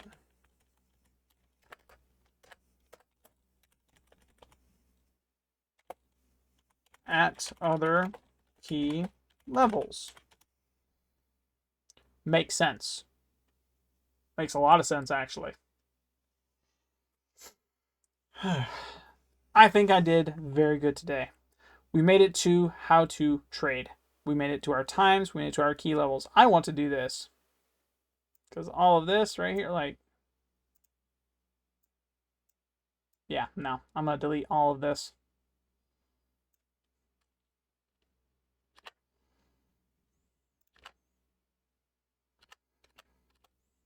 Boom. So, I'm going to delete this too. This is forever and always. This is what I'm going to look to when I go to trade. This is my calendar. This is my bread and butter. This is what my road is every single time I do this. Every single time I do this, I'm going to hit this road. I will stick to this. I will not change this. I will not move from this until something doesn't work and I have to try again with something else. And it's going to be a battle of psychology because this has worked before and it can work again. I have to understand that this is not always going to work, and as a result, expect a loss. I am open to failure. I'm open to being wrong. I am open to the loss so that experience might be gained. Let's look at NASDAQ. We have not had a inverse fair value gap on the NASDAQ. We are still waiting for price to come back down into this to confirm inverse fair value gap. Once that's a thing, we are going to take a sell trade off of the close of that fair value gap, which means it would need to clear this low here. And on the NASDAQ, it would need to clear this low here. And just so we're on the same page, we are definitely going to be taking a trade on the S&P 500 if and when the inverse fair value gap is confirmed, which I don't think it's going to be. It's 10:24 now, and I am currently waiting for 10:30. I am waiting for the inverse fair value gap. I am paying attention to the market. If it happens, yay. If not, oh well. We are going to be here for a minute. If you guys are interested in watching me stream Warframe content, tune in to the live stream on Orbs Vault. You can find me at Orbs Vault. Search into YouTube bar. It's pretty easy to find me. You just look for the icon, the red icon that I showed you in that video. Yes, the one where I was legit showing you, like, hey, this right here is me. Yeah, You want to go to that symbol that you see from Orb's Vault with an exclamation point, right? Just so we're clear. Click on that symbol. Hi, welcome to the live channel where all the lives are hosted. We will never host any game content, or we will never host any investing content there. That content is solely meant for gaming. I'm excited for the update Warframe has to offer. It is brand spiggin' new, and I am honestly all in for it. I cannot wait for that update. It drops today. All right. This video is going to be uploaded at around, well, regardless of if I can or if I can't take a trade, right? This video is going to be uploaded because I think we executed everything fine. It was just the speed at which we chose to execute it and the lack of scale down at the commensurate rate time decided to move. So, with that being said, I am going to pause recording, right?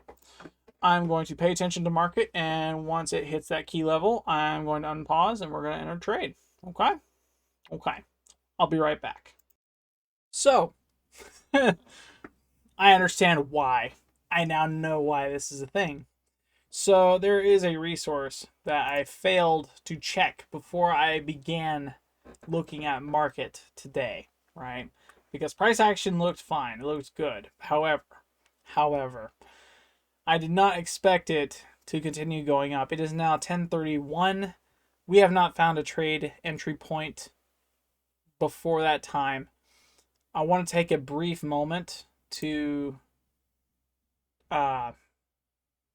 display something very different. Allow me to swap this right quick. We're going to take this. We go here, right? Oh, I can't. Why is that?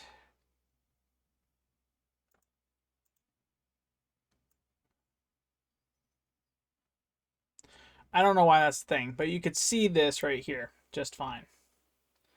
So let's go back up to here. Boom. So essentially, I've added a note for myself. So that way there's always me, like I'm on an hour and a half before market opens, before pre-market even, right? So essentially what I'm doing is I am looking at all of these folders here before I even go into the market, right? I'm looking at specifically the USD stuff. Why? Because if it's a red folder with FOMC, which per my notes, FOMC, if I see any of these four, CPI, PPI, FOMC, and NFP, that is an automatic. Do not trade that day. Why? Because more than likely, per the confluences on the chart, it's going to be wrong. It just is. That's all there is to it. Nothing against the chart. Nothing to say aside from because of this right here specifically, today is not the day to trade. That's just how it is. So, with that being said, I think, with the exception of news, right? With the exception of news, the mock-up, me going into this thinking we could have had a trade was valid. I made two mistakes. The first mistake was pretty simple. I understand to go to this as soon as possible. This needs to be a quick endeavor to map this out as fast as possible, get down to the 1 minute, and from there, spot stuff, right? After that, I need to check news. Or actually, before that, news needs to be checked before that to further prevent us from taking a trade we would have definitely lost. I think I want to end the video right now because it is 10:30. I have 30 minutes before a special doodad pops up, and I have yet to have sleep. So, if you enjoyed today's video, drop a like. If you're newer on the comeback and want to see me succeed at this endeavor, subscribe, because I'm going to be posting regardless. The subscribe button allows you to know when I post a video, and of course, it'll notify you when it's posted. Usually after I've already done the video. I mean, that's the most logical sense. Comment down below any of your other favorite content creators that I could honestly take advice from, or you have seen their success firsthand and can attest to their experience that I could potentially learn from, seeing as I'm learning from TJR off of my own like research and everything else, right? Yeah, check out Orbs Vault on YouTube and check out TJR Trades. I'll be streaming on Orbs Vault later today. TJR Trades has his own schedule. Be sure to check out his channel, watch his videos, give the guy his subscribe and his like. I have subscribed and liked his channel multiple times on many different accounts. Cool dude. I've been studying under him for years. Go check him out. Link will be found in the description, as well as the link to the video I'm watching when referencing everything that I'm doing on this chart here. And as always, thank you guys so much for watching Orb Plus. I will see you guys in the next video. Peace out.